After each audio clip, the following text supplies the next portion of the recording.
Structure of atom class 11th NEET के last 38 years के PYQ कर रहे हैं। 2025 का क्वेश्चन फर्स्ट क्वेश्चन है, Dalton's atomic theory could not explain which of the following, यानी डाल्टन्स एटॉमिक थ्योरी क्या चीज़ एक्सप्लेन नहीं कर पाएगी, तो law of conservation of mass, law of constant proportion, law of multiple proportion या फिर लॉ ऑफ गैसियस वॉल्यूम। तो सबसे पहले अगर हम बात करें तो क्या ये क्वेश्चन एनसीईआरटी से आते हैं, तो हाँ बिल्कुल आते हैं।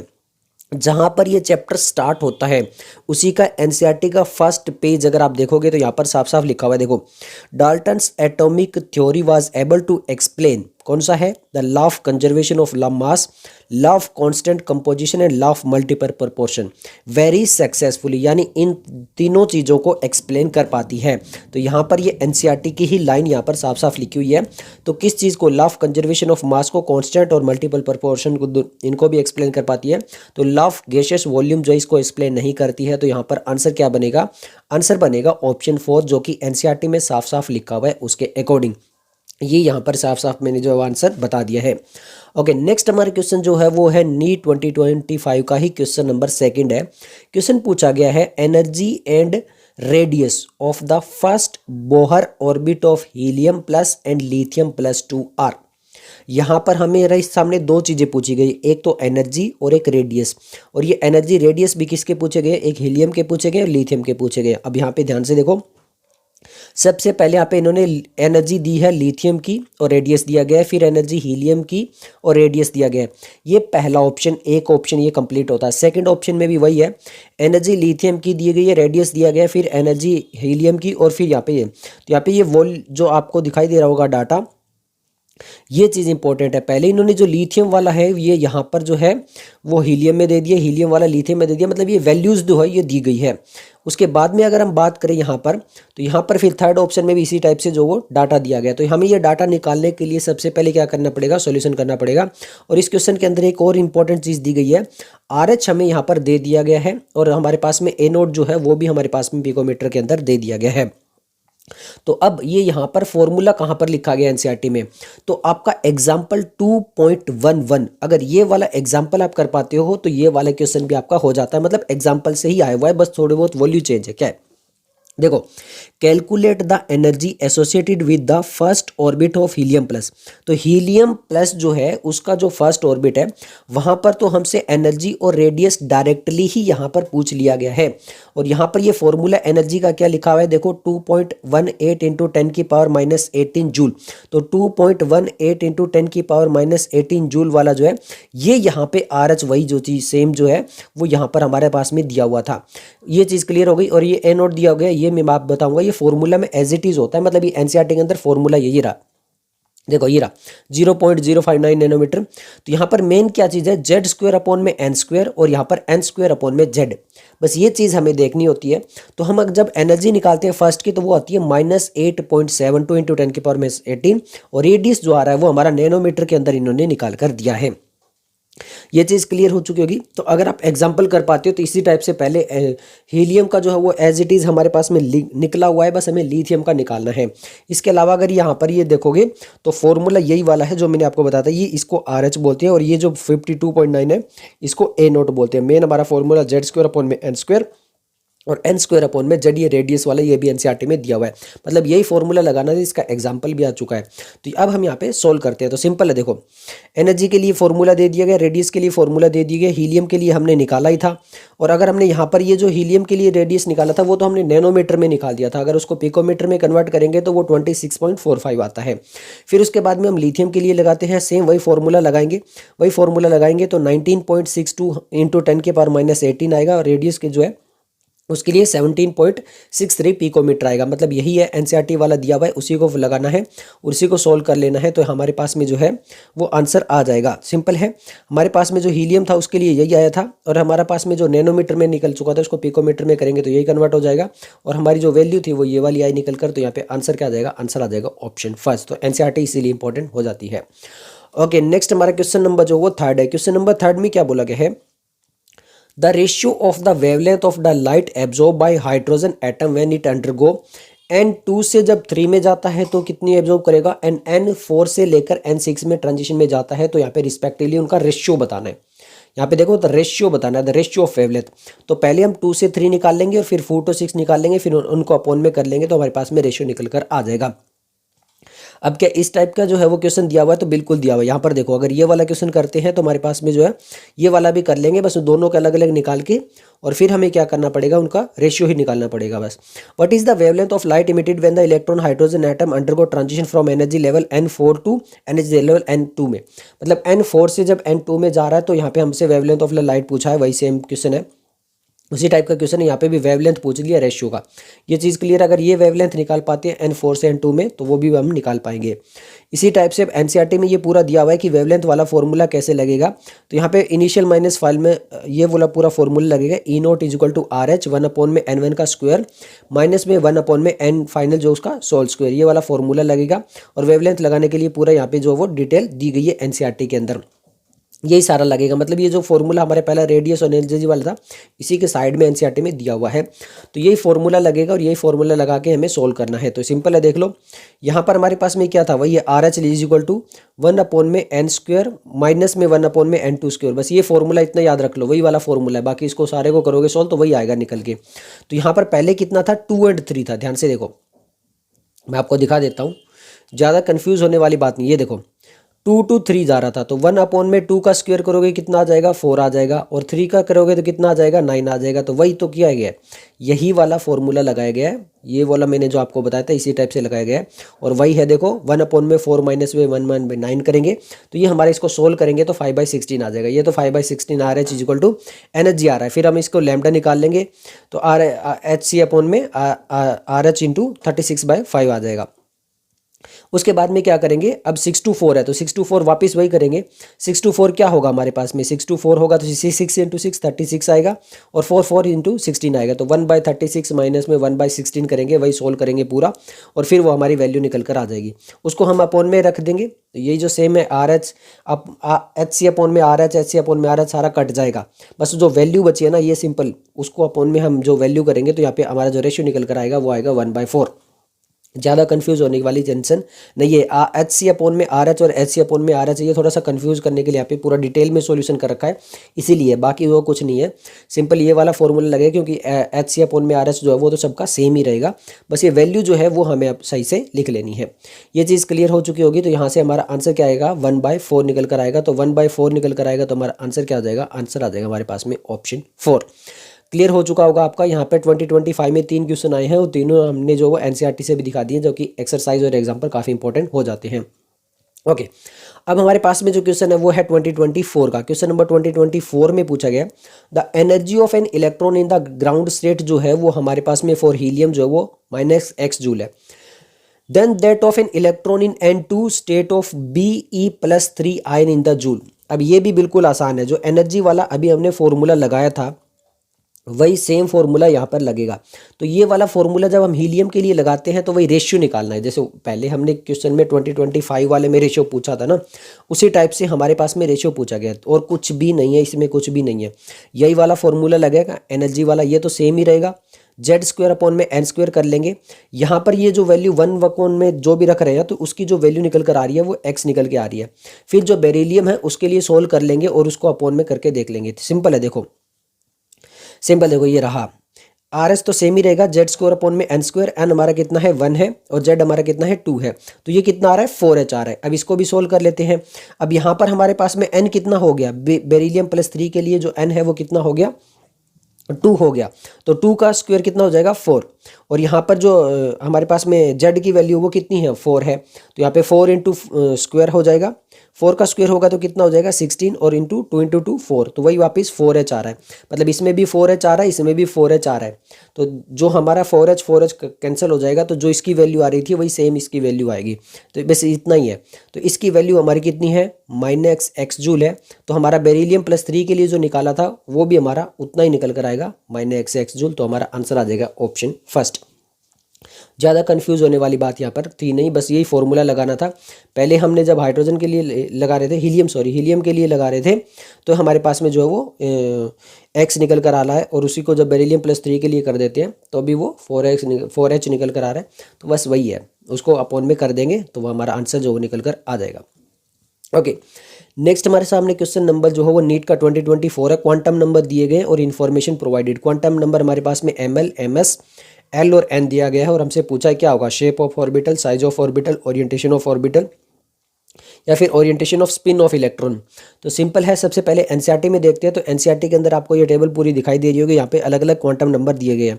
तो सबसे पहले प्रिंसिपल क्वांटम नंबर में देखोगे तो principal quantum number is determine the size and the large extend the energy of the orbital. तो साइज वगैरह जो है वो शेप वगैरह यहाँ पे आएगा। Principal quantum number also identify the shell within the increase. Azimuthal की बात कर लेते हैं जिसको एल से डिटरमाइन करते हैं, is also known orbital angular momentum और सब्सिट्यूटिव क्वांटम नंबर। ये क्या करता है, डिफाइन द 3 डायमेंशनल शेप।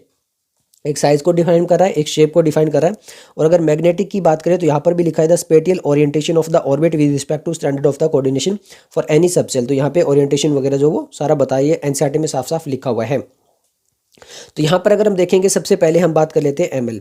तो यहाँ पर जो है वो अगर हम एमएल की बात करेंगे तो ये कहाँ पर चला जाएगा, ओरिएंटेशन ऑफ द ऑर्बिटल की बात कर रहा है। एमएस ये स्पिन क्वांटम नंबर होता है, ये orientation of spin off electron को बताता है। उसके बाद में अगर हम एल की बात कर लेते हैं यहाँ पे, तो यहाँ पर ये क्या जाएगा, ये हमें क्या बताएगा, शेप ऑफ द ऑर्बिटल बताएगा। और साइज कौन सा बता रहा था, प्रिंसिपल क्वांटम नंबर। ये प्रिंसिपल क्वांटम नंबर साइज बता रहा था। एजीमुथुअल हमारे पास में क्या बता रहा था, शेप बता रहा था। तो यहाँ पे इस टाइप से हमारा आंसर जो निकल कर आना चाहिए।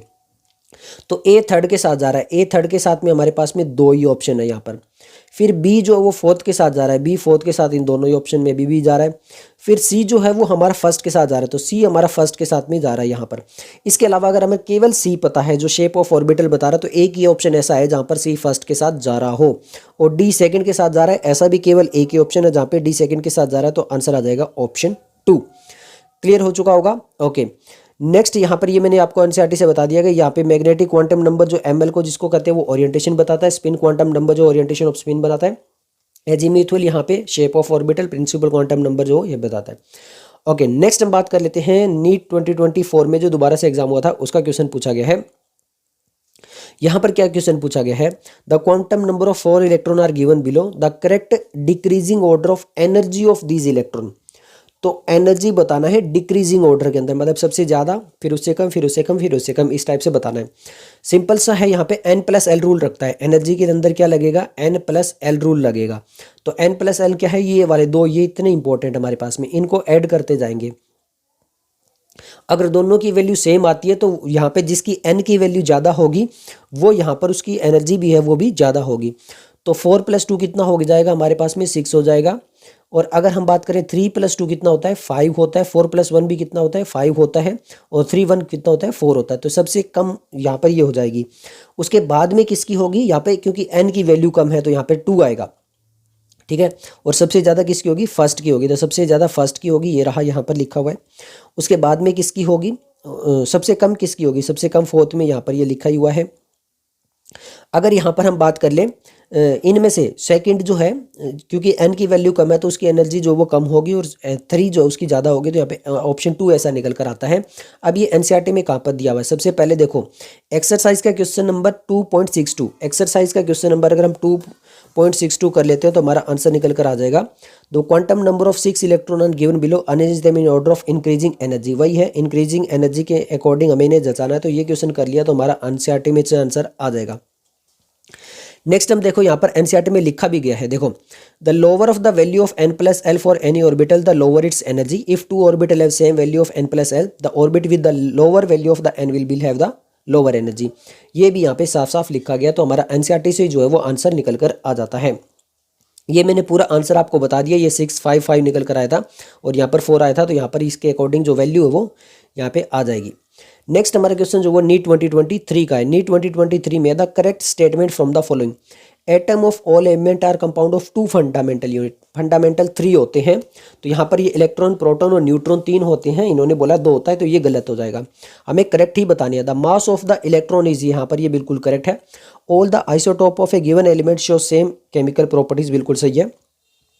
Proton and electron are collectively known as the nucleon, electron का रोल नहीं आता है, तो ये हमारा यहाँ पे गलत हो जाएगा। Dalton atomic theory regarding the atom is ultimate particle of the matter, बिल्कुल सही है। तो ए और डी जो है वो हमारी स्टेट में दोनों क्या है, गलत है। तो ए और डी ऑप्शन हटा देते हैं, ए और डी यहाँ पे हमारे हट जाएंगे। क्लियर है। तो यहाँ पर B C E option third हमारा आंसर आना चाहिए, तो ऑप्शन थर्ड हमारा आंसर आएगा। अब क्या ये एनसीईआरटी में दिए हुए हैं? बिल्कुल दिए हुए हैं। तो दो गलत स्टेटमेंट है वो दिखा देता हूँ। समरी में देखोगे ध्यान से, towards the end of the 19th century it was provided experimentally that atom are divisible and consist of 3 fundamental particle। कौन से? इलेक्ट्रॉन, प्रोटॉन और न्यूट्रॉन। ये चीज़ क्लियर हो चुकी है, यहाँ पे 3 लिखा गया है। उसके अलावा देखो न्यूक्लियन वाली बात में इन्होंने इलेक्ट्रॉन घुसा दिया था, नहीं, एज डिस्कस्ड अर्लियर, पर प्रोटॉन एंड न्यूट्रॉन जो होता है, प्रोटॉन और न्यूट्रॉन जो होता है प्रेजेंट न्यूक्लियन कलेक्टिवली, उनको क्या बोला जाता है? न्यूक्लियन बोला जाता है, नॉट ए इलेक्ट्रॉन। तो ये भी यहाँ पे लिखा है, ये दोनों स्टेटमेंट गलत थी, एनसीईआरटी में साफ साफ लिखा है, बाकी सही है, वो मैंने आपको बता दी है। नेक्स्ट हमारा क्वेश्चन है, यहाँ पर पूछा गया है द रिलेशन बिटवीन एन क्या है? The number of permissible value of magnetic quantum number हमसे है for A given value for azimuthal quantum number. इनका रिलेशन क्या होता है, ये हमसे पूछा गया है। तो यहाँ पर हमारे पास में रिलेशन क्या होता है? n is equal to 2l+1। अब देखो l लिखा गया, नहीं, अगर ये उल्टा लिख दिया ये नहीं आएगा। n is equal to 2l का स्क्वायर लिख दिया, ये भी नहीं आएगा। n is equal to l+2 नहीं आएगा। तो फिर ये आएगा या नहीं आएगा, ये चेक करते हैं। तो l इज इक्वल टू हमें निकालना पड़ेगा। तो l इज इक्वल टू ये जो प्लस हो रहा है ये क्या हो जाएगा? माइनस हो जाएगा। और ये जो यहाँ पे मल्टीप्लाई हो रहा है वो क्या हो जाएगा? डिवाइड हो जाएगा। तो n-1/2। तो ये बिल्कुल सही है। क्या ये एनसीईआरटी में दिया हुआ है? बिल्कुल दिया हुआ है। यहाँ पर देखोगे, यहाँ पर लिखा है there are n subshell of the nth shell, identify and determine the shape of the orbital section, there are 2l+1। ये वाला रूल इस टाइप से लगता है, n is equal to 2l+1 वाला रूल लगता है। तो ये हमने लगाया, ये एनसीईआरटी में साफ साफ मेंशन किया गया, इसके अकॉर्डिंग हमने आपको यहाँ पे सॉल्यूशन दिखा दिया है। नेक्स्ट हम बात कर लेते हैं 2023 में जो दोबारा से एग्जाम हुआ था उसका क्वेश्चन है, incorrect set of quantum number from the following is. Incorrect set of quantum number हमें बताना कि यहाँ पे कौन सा क्वांटम नंबर गलत है। यहाँ पर देखोगे 4, फिर यहाँ पे l की वैल्यू 2 है, तो यहाँ पे ये होना चाहिए कि जो n है l की वैल्यू हमेशा उससे छोटी होगी, और जहाँ पे m की वैल्यू होगी वो माइनस से लेकर प्लस तक जाएगी। अब यहाँ पे -2 +1 0 +1 +2 सही जा रहा है। 3 से लेंगे तो माइनस से प्लस जा रहा है, यहाँ पे भी देखोगे तो माइनस से प्लस जा रहा है। और ये आपका +1 और -1 कुछ भी हो सकता है, इनमें से एक वैल्यू होगी इसकी बस। बट यहाँ पे देखो -2 -1 0 ऑप्शन है, यहाँ पे 0 नहीं है। तो इसके अकॉर्डिंग हमारा आंसर क्या आ जाएगा? आंसर आ जाएगा ऑप्शन 4। अब यही क्वेश्चन आपका एक्सरसाइज का question number 230, explain the given which of the following set of quantum number are not possible. यही n, l, m और m की वैल्यू दी गई है। अगर ये वाला क्वेश्चन कर पाते हो तो आप यहाँ पे ये वाला क्वेश्चन भी आसानी से कर पाओगे। उसके अकॉर्डिंग मैंने आपको आंसर बता दिया, आंसर आता है ऑप्शन 4। पूछा गया है एटॉमिक मॉडल से। अब एटॉमिक मॉडल से नीट 2020 का क्वेश्चन है, the number of proton, neutron, electron in, यहाँ पर ये दिया गया है, यहाँ पर रिस्पेक्टली इसके अंदर हमें बताना है कि नंबर ऑफ प्रोटॉन, न्यूट्रॉन और इलेक्ट्रॉन कितने कितने हैं। अब सिंपल देखिए, कुछ एक बेसिक पॉइंट मैं आपको बता देता हूँ जो आगे आइसो इलेक्ट्रॉनिक वाले में भी बहुत सारी चीज़ें काम आएगी। अब मान लेते हैं मैं यहाँ पर कोई भी एक एटम लेता हूँ, कोई भी एक एटम लेता हूँ, मान लेते हैं एक्स। उसके हमेशा जो बेस में लिखा जाता है वो ए मान लेता हूँ, और जो उसके टॉप में लिखा जाता है वो एम मान लेता हूँ। ए का मतलब यहाँ पे क्या हो गया? एटॉमिक नंबर हो गया। और एम का मतलब क्या हो गया? यहाँ पर मास नंबर हो गया। ये चीज़ क्लियर हो गई? ओके। अब देखिए, अगर मुझे निकालने हैं इसके अंदर न्यूट्रॉन, अगर मुझे इसके अंदर निकालने हैं न्यूट्रॉन, ये एक्स वाला जो एक एटम है इसके अंदर अगर मुझे न्यूट्रॉन निकालने हैं तो मैं क्या करूँगा? m-a कर दूंगा, तो मुझे क्या मिल जाएंगे? न्यूट्रॉन मिल जाएंगे। ये चीज़ आपको क्लियर हो गई कि न्यूट्रॉन कैसे निकालते हैं। ओके। अब ये जो आपका एटॉमिक नंबर है यही इसी के इक्वल होते हैं प्रोटॉन। इसी के इक्वल क्या होते हैं? प्रोटॉन होते हैं। मतलब जितना एटॉमिक नंबर होगा उसमें उतने ही प्रोटॉन होंगे। ये सेकंड पॉइंट हो गया। थर्ड पॉइंट क्या है? अब ये एलिमेंट देखिए, ये जो आपका एटम है ये बिल्कुल न्यूट्रल है, मतलब इस पर कोई भी पॉजिटिव या नेगेटिव चार्ज नहीं है। अगर कोई भी पॉजिटिव और नेगेटिव चार्ज नहीं है तो नंबर ऑफ प्रोटॉन के इक्वल होते हैं नंबर ऑफ इलेक्ट्रॉन, मतलब जितने प्रोटॉन उतने इलेक्ट्रॉन। तो अब सिंपल समझ जाइए, अगर कोई एलिमेंट है जो आयन की फॉर्म में नहीं है, इसका मतलब उसमें कोई भी पॉजिटिव नेगेटिव चार्ज नहीं है, तो उसके एटॉमिक नंबर के इक्वल होते हैं प्रोटॉन और उसी के इक्वल होते हैं इलेक्ट्रॉन। ये चीज़ क्लियर हो गई। जो ऊपर लिखा जाता है वो मास नंबर है। न्यूट्रॉन निकालने के लिए mass number minus atomic number कर दीजिए, आपको न्यूट्रॉन मिल जाएंगे। तो यहाँ पर ये जो हमें प्रोटॉन, न्यूट्रॉन और इलेक्ट्रॉन पूछा गया ये चीज़ आपको क्लियर पता हो गई होगी। अब एक और पॉइंट थोड़ा सा आगे वाले क्वेश्चन में काम आएगा, वो मैं बता देता हूँ। अब मान लेते हैं मेरे पास हाइड्रोजन, एक हाइड्रोजन +1 है और एक हाइड्रोजन मेरे पास में -1 है। क्लियर है? अब मुझे यहाँ पर इलेक्ट्रॉन पता करनी है, तो इलेक्ट्रॉन पता करने तो सिंपल देखिए, अभी मैंने क्या बताया था, अगर वो न्यूट्रॉन है इसका मतलब proton is equal to electron होंगे। ये चीज़ क्लियर हो गई। Is equal to atomic number होगा, मतलब जितना एटॉमिक नंबर उतने ही प्रोटॉन उतने ही इलेक्ट्रॉन।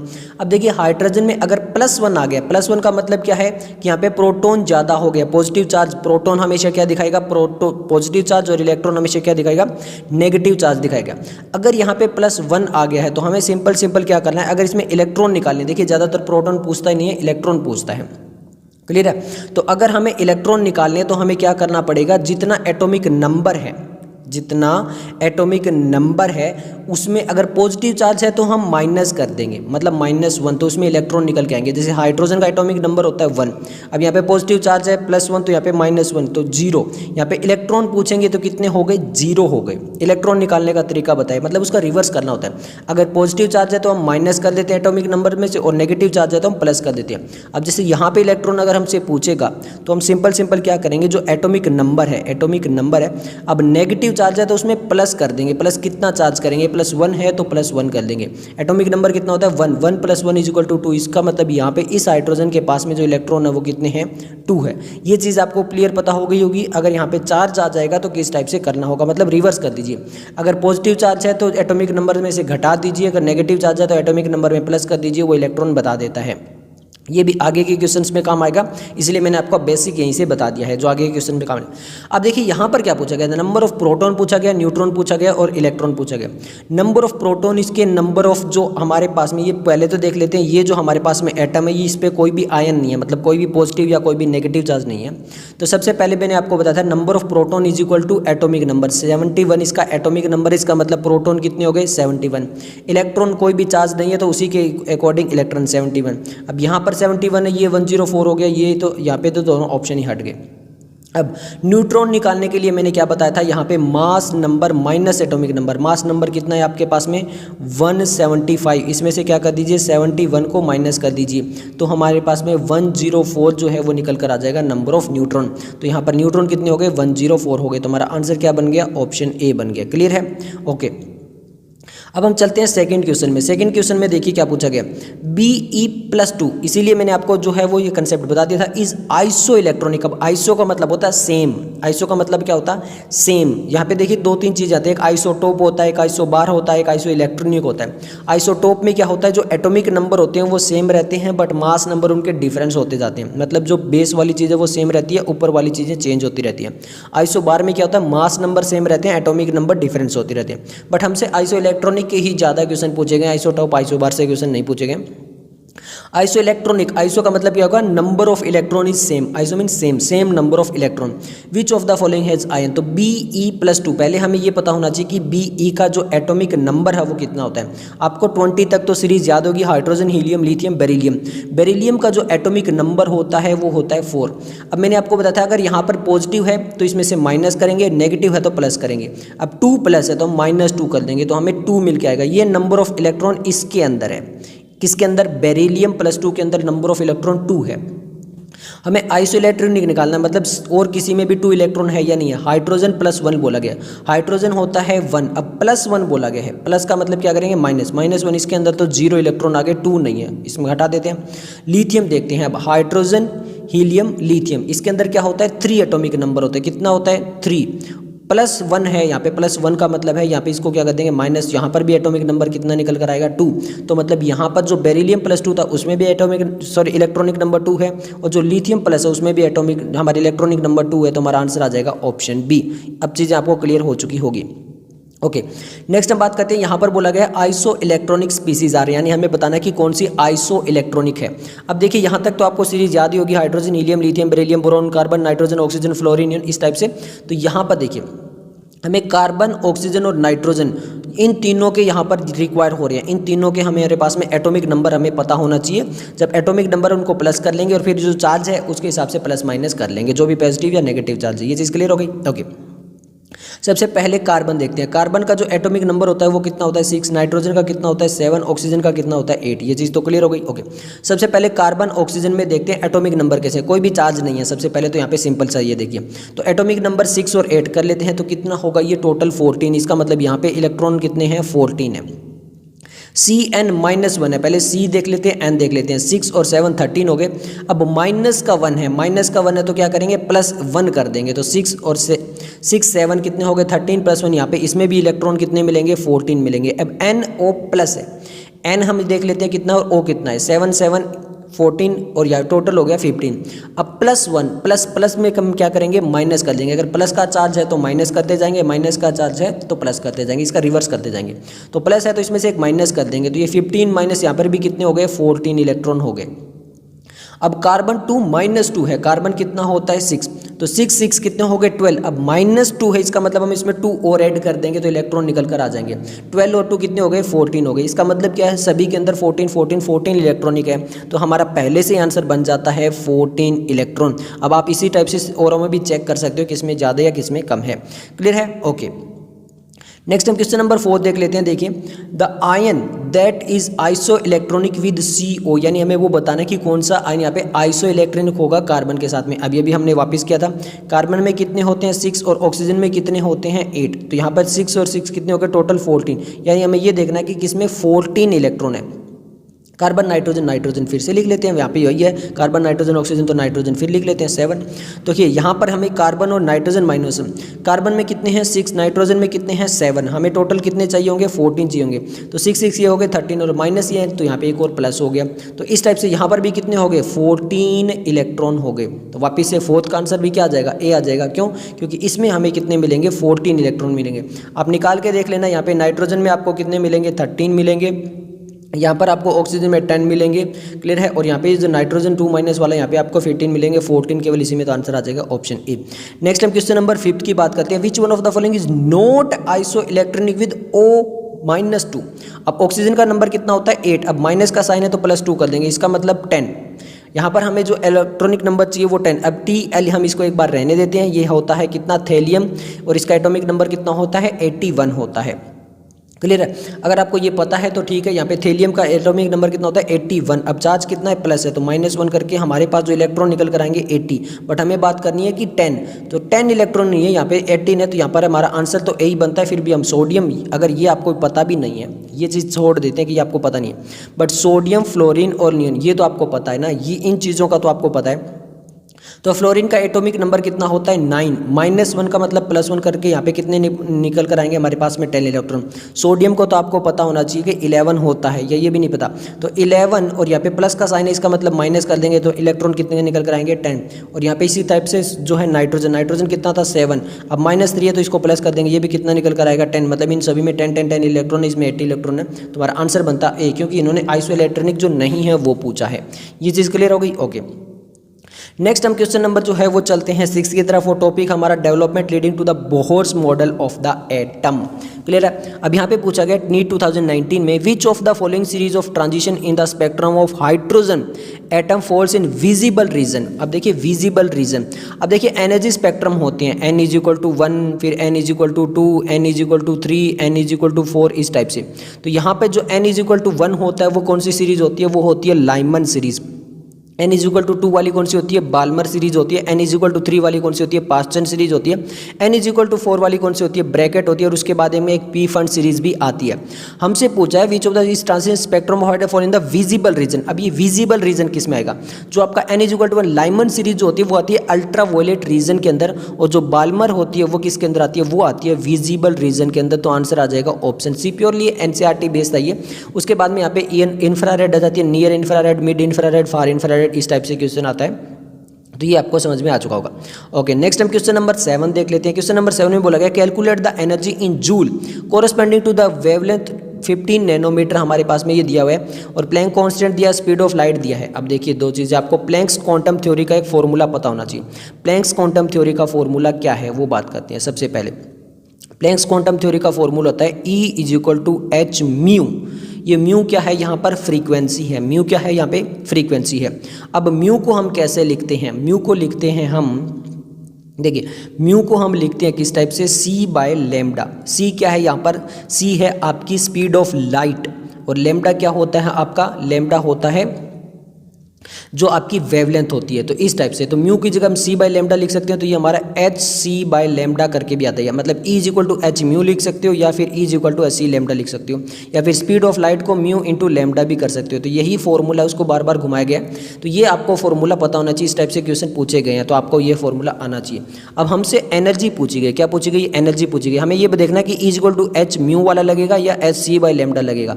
एच हमें दिया है, सी हमें दिया है, वेवलेंथ हमें दी है, तो E is equal to H C by lambda formula लगेगा। कुछ नहीं करना है, डायरेक्ट वैल्यू पुट करनी है। देखिए ई इज इक्वल टू क्या लगेगा? एच सी बाय लेमडा लगेगा। एच की वैल्यू हमें दे दी है, सी की वैल्यू हमें दे दी है, और लेमडा की वैल्यू हमें दे दी है। नैनोमीटर है, इसको मीटर में कन्वर्ट कर लेंगे और फिर हम क्या कर लेंगे? इसकी कैलकुलेशन कर लेंगे। जब हम इसकी कैलकुलेशन करेंगे तो हमारे पास में जो वैल्यू निकल कर आएगी वो आएगी 4.42। अब उसके बाद में आगे कितनी निकल कर आएगी? 4.42 10 की पावर -18 निकल कर आएगी। तो ये हमारी जो है वो एनर्जी निकल कर आ जाएगी इन द। तो इस टाइप से हमारी जो है वो आंसर आएगा ऑप्शन डी। क्लियर है? इसको डायरेक्टली आप फॉर्मूला लिख के और यहाँ पे वैल्यू पुट करके कैलकुलेशन कर लेना। चलिए नेक्स्ट क्वेश्चन की तरफ चलते हैं। क्वेश्चन नंबर हमारा 8 है। क्वेश्चन नंबर 8 में वापस यही फॉर्मूले बार बार चलते रहेंगे। The value of Planck constant दे दी गई है, द स्पीड ऑफ लाइट दे दी गई है, which value is closest to the wavelength in nanometre of a quantum of with the light frequency दे दी है। इस बार क्या दे दिया गया है? फ्रीक्वेंसी दे दी है। तो सिंपल अभी बताया था कि म्यू जो होता है वो क्या होता है? सी बाय लेमडा, बट फ्रीक्वेंसी दे दी हमें। पूछा क्या है? वेवलेंथ पूछा है। तो वेवलेंथ पूछा है तो सिंपल क्या करेंगे? इस लेमडा को उधर लेके चले जाएंगे, तो lambda is equal to C by nu, ये हमारा फॉर्मूला लग जाएगा। क्यों? क्योंकि म्यू दिया हुआ है, सी दिया हुआ है। तो अब यहाँ पर देखिए, वापस देख लेते हैं। Lambda is equal to C by mu. C हमारा दिया हुआ है स्पीड ऑफ लाइट, और हमारे पास में जो है वो फ्रीक्वेंसी दी हुई है। तो हम ये प्लैंक्स कांस्टेंट वगैरह यूज़ ही नहीं करेंगे, सिंपल इनका यूज़ कर लेंगे। तो 3 इंटू 10 की पावर 17 अपॉन में 6 इंटू 10 की पावर 15, ये चीज़ करके जब हम इसको निकालेंगे तो हमारे पास में निकल कर आएगा 15 नैनोमीटर। तो आंसर आ जाएगा ऑप्शन ए। आप कैलकुलेशन करके देख लेना। नेक्स्ट हम क्वेश्चन नंबर जो है वो 9 की तरफ चलते हैं। क्वेश्चन नंबर 9 में वापस हमसे क्या पूछा गया? देखिए, according to law of the photochemical equation the energy absorbed in ergs per mole is given bye. तो यहाँ पे मोल्स वगैरह आ गए हैं, तो मोल आ गए हैं, तो यहाँ पे नंबर जो है वो एवोगेड्रो नंबर भी यहाँ पर आएगा। अब सिंपल है, हमारे पास में फॉर्मूला क्या था? E is equal to H C over lambda. H हमारे पास में दे दिया गया है, सी हमारे पास में दे दिया गया है। क्लियर है? ओके। अब यहाँ पर देखिए, लेमडा की वैल्यू को अपॉन में लेमडा ही रखा है। तो लेमडा की वैल्यू अगर नहीं दी है तो अपॉन में लेमडा ही रखा है। बट यहाँ पर क्योंकि हमें अर्ग्स इन मोल्स निकालना, तो यहाँ पर एच सी एन ए भी आएगा, एवोगेड्रो नंबर से भी मल्टीप्लाई होगा। अब ये सारी वैल्यू आप रख लीजिए, सिंपल है। यहाँ पर कुछ भी नहीं करना है, क्या करना है? इन तीनों का मल्टीप्लाई कर देना है अपॉन में लेमडा रख के, और यहाँ पे इसको सोल्व कर लेना है। जब आप इसको सोल्व करोगे तो आपके पास जो वैल्यू निकल कर आएगी वो आएगी 1.196 10 की पावर 8 या 16 10 की पावर 8 निकल कर आएगी। तो आंसर आ जाएगा ऑप्शन ए। क्लियर है? ओके। नेक्स्ट हम क्वेश्चन नंबर जो है वो 10 देख लेते हैं। क्वेश्चन नंबर 10 क्या है? The energy E1 and E2 of the radiation, ये हमें एनर्जी दे दी है 25 इलेक्ट्रोवोल्ट और यहाँ पर 50 electronvolt. The relation between their wavelength, अब देखिए सिंपल सा है, काफ़ी बार कर चुके हैं। E is equal to H C over lambda होता है। इसका मतलब क्या है कि E जो है वो इन्वर्सली प्रोपोर्शनल है किसके? लेमडा के। ये चीज़ क्लियर हो गई? ओके। तो E1 अपॉन में E2 करना है, तो यहाँ पे क्या हो जाएगा? HC से HC कट जाएगा, और यहाँ पे क्या आएगा? लेमडा 2 अपॉन में लेमडा 1। सिंपल है, ये चीज़ क्लियर हो गई? ओके। अब E1 हमें कितना दिया है? E1 हमें दिया है 25 और E2 कितना दिया है? 50। तो ये आ जाएगा 1/2। अब यहाँ पे इसको कैलकुलेशन करके हम जब निकालेंगे तो ये आएगा lambda 1 is equal to 2 lambda. Lambda 1 is equal to 2 lambda 2। इसको सोल्व करके देख लीजिए। क्यों? क्योंकि E1 अपॉन में E2 is equal to lambda 2 upon में लेमडा 1। इस टाइप से जब वैल्यू निकाल के जाओगे तो आंसर आ जाएगा ऑप्शन बी। क्लियर है? ओके। नेक्स्ट हम क्वेश्चन नंबर 11 की तरफ चलते हैं। क्वेश्चन नंबर 11 में बोला गया the value of the Planck constant, हमें value of the Planck constant दे दी गई है। The velocity of the light हमें दे दी गई है, which value is closest to the wavelength in nanometre of a quantum light with the frequency. Frequency भी हमें दे दी गई है, और हमें क्या पूछ लिया गया है? लेमडा पूछ लिया गया है। तो सिंपल है भैया, अब कितनी बार एक ही एक फॉर्मूला लगाएंगे। देखिए, अब यहाँ पे प्लैंक कांस्टेंट की जरूरत है नहीं है। क्यों? क्योंकि देखिए अभी C इज इक्वल टू क्या होता है? म्यू लेमडा होता है। हमसे लेमडा पूछा तो C अपॉन में क्या हो जाएगा? वापस वही सेम फॉर्मूला लगा दीजिए। सेम फॉर्मूला जब आपको लगाओगे तो लेमडा इज इक्वल टू क्या आ जाएगा? C यहाँ पर ये दिया हुआ है, म्यू यहाँ पर ये दिया हुआ है। तो इसको जब कैलकुलेशन कर लोगे तो आपका आंसर आ जाएगा। इसको कैलकुलेशन करने के बाद नैनोमीटर में जब निकालोगे तो ये आएगा 4 × 10 की पावर 1। क्लियर है? ओके, नेक्स्ट क्वेश्चन नंबर जो 12 है वहाँ पे दिया गया फॉर गिवन एनर्जी ई हमें दे दिया गया है, कोरस्पॉन्डिंग वेवलेंथ हमसे पूछिए एच दे दिया है, सी दे दिया है। तो ई इज इक्वल टू क्या होता है, एच सी ओवर लेमडा होता है। अगर हमें लेमडा निकालना है तो यहाँ पर ये चला जाएगा और ई इधर आ जाएगा। तो लेमडा क्या हो जाएगा हमारा, simple lambda is equal to H C over E. अब सिंपल है, इन दोनों को मल्टीप्लाई करके इससे डिवाइड कर दीजिए और यहाँ पर आप कैलकुलेशन कर लीजिए तो आपका आंसर आ जाएगा। और वो कितना निकल कर आएगा, 656 नैनोमीटर आएगा। देखिए मैंने डिटेल में इसको कैलकुलेशन नहीं करवा रहा हूँ, बट मैंने आपको वैल्यू और फॉर्मूला किस टाइप से आएगा वो आप देख लेना। क्लियर है। ओके, नेक्स्ट क्वेश्चन नंबर जो वो 13 है। क्वेश्चन नंबर 13 में बोला गया what will be the longest wavelength line in Balmer series of the spectrum. अब बाल्मर सीरीज में लॉन्गेस्ट वेवलेंथ पूछा है। अब देखिए longest E is equal to inversely proportional to lambda होता है, ये तो आपको पता है। इसका मतलब क्या हो गया कि जितनी ज़्यादा एनर्जी होगी उसका लेमडा कम होगा, बट हमसे लॉन्गेस्ट वेवलेंथ पूछा है, इसका मतलब उसकी एनर्जी सबसे कम होनी चाहिए।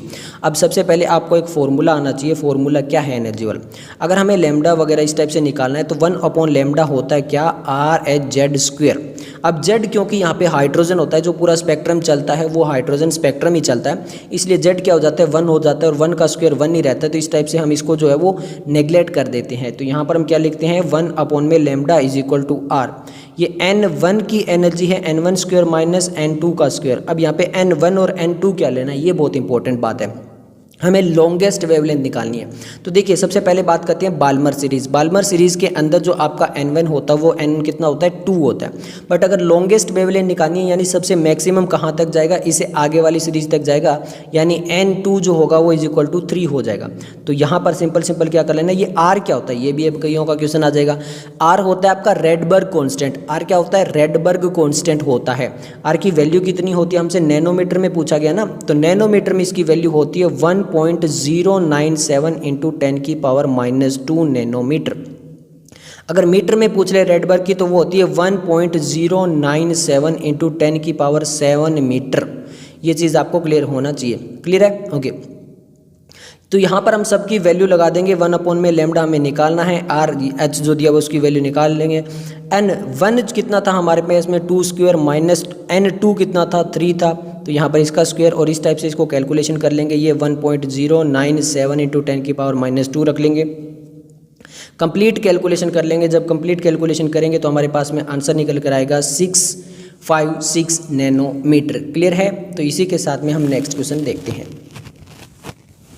ओके, नेक्स्ट टॉपिक है हमारा Bohr's model of for hydrogen atom. और यहाँ पे 14 नंबर क्वेश्चन हमसे पूछा गया है बेस्ड ऑन द इक्वेशन। ये एक इक्वेशन दी गई है, E is equal to -2.178 into 10 की power -18 joule Z square upon N square. ये किसकी इक्वेशन है, ये एनर्जी की इक्वेशन है। Certain conclusion are written which of the following is not correct. हमसे पूछा गया कि इसके अकॉर्डिंग कौन सी स्टेटमेंट इनकरेक्ट है। फर्स्ट है equation can be use to calculate the change in energy when the electron change orbit. बिल्कुल करेक्ट है। यहाँ पर ये जो इक्वेशन होती है वो चेंज इन एनर्जी के लिए ही हम जो है वो यूज़ करते हैं। और ये आगे जो क्वेश्चन है वहाँ पे बहुत ज़्यादा ये आने भी वाली है, तो आपको पता होना चाहिए। सेकंड क्या बोला गया है कि B for n is equal to 1 the electron has a more negative energy than it does for the n is equal to 6 which means that the electron is more loosely bound in the smallest allowed orbit. अब देखिए यहाँ पर इन्होंने क्या गलती लिख दी है, यहाँ पे इन्होंने ये लिख दिया कि विच means that the electron is more loosely bound in the smallest orbit. जो यहाँ पे स्मॉलेस्ट ऑर्बिट होता है ना, वहाँ पर जो है वो टाइटली बाउंड होता है, लूजली बाउंड नहीं होता है। यहाँ पर इन्होंने क्या कहा है कि इलेक्ट्रॉन जो होगा वो लूजली बाउंड होगा जितना ज़्यादा स्मॉल ऑर्बिट होगा। ये समझ लीजिए कि न्यूक्लियस के पास में जो सबसे स्मॉल ऑर्बिट होता है, ये करें कि वहाँ पे इलेक्ट्रॉन जो है वो लूजली बाउंड होता है। जी नहीं, वो लूजली बाउंड होता है जो फार, जो इन्फिनिटी पे जो होते हैं, जो जितने ज़्यादा दूर होते हैं उनमें लूज बाउंड होता जाता है, बट जो पास में होता है उसमें टाइटली बाउंड होता है। तो ये जो इन्होंने स्टेटमेंट लिख दी ये गलत लिख दी, तो हमारा आंसर आ जाएगा ऑप्शन बी।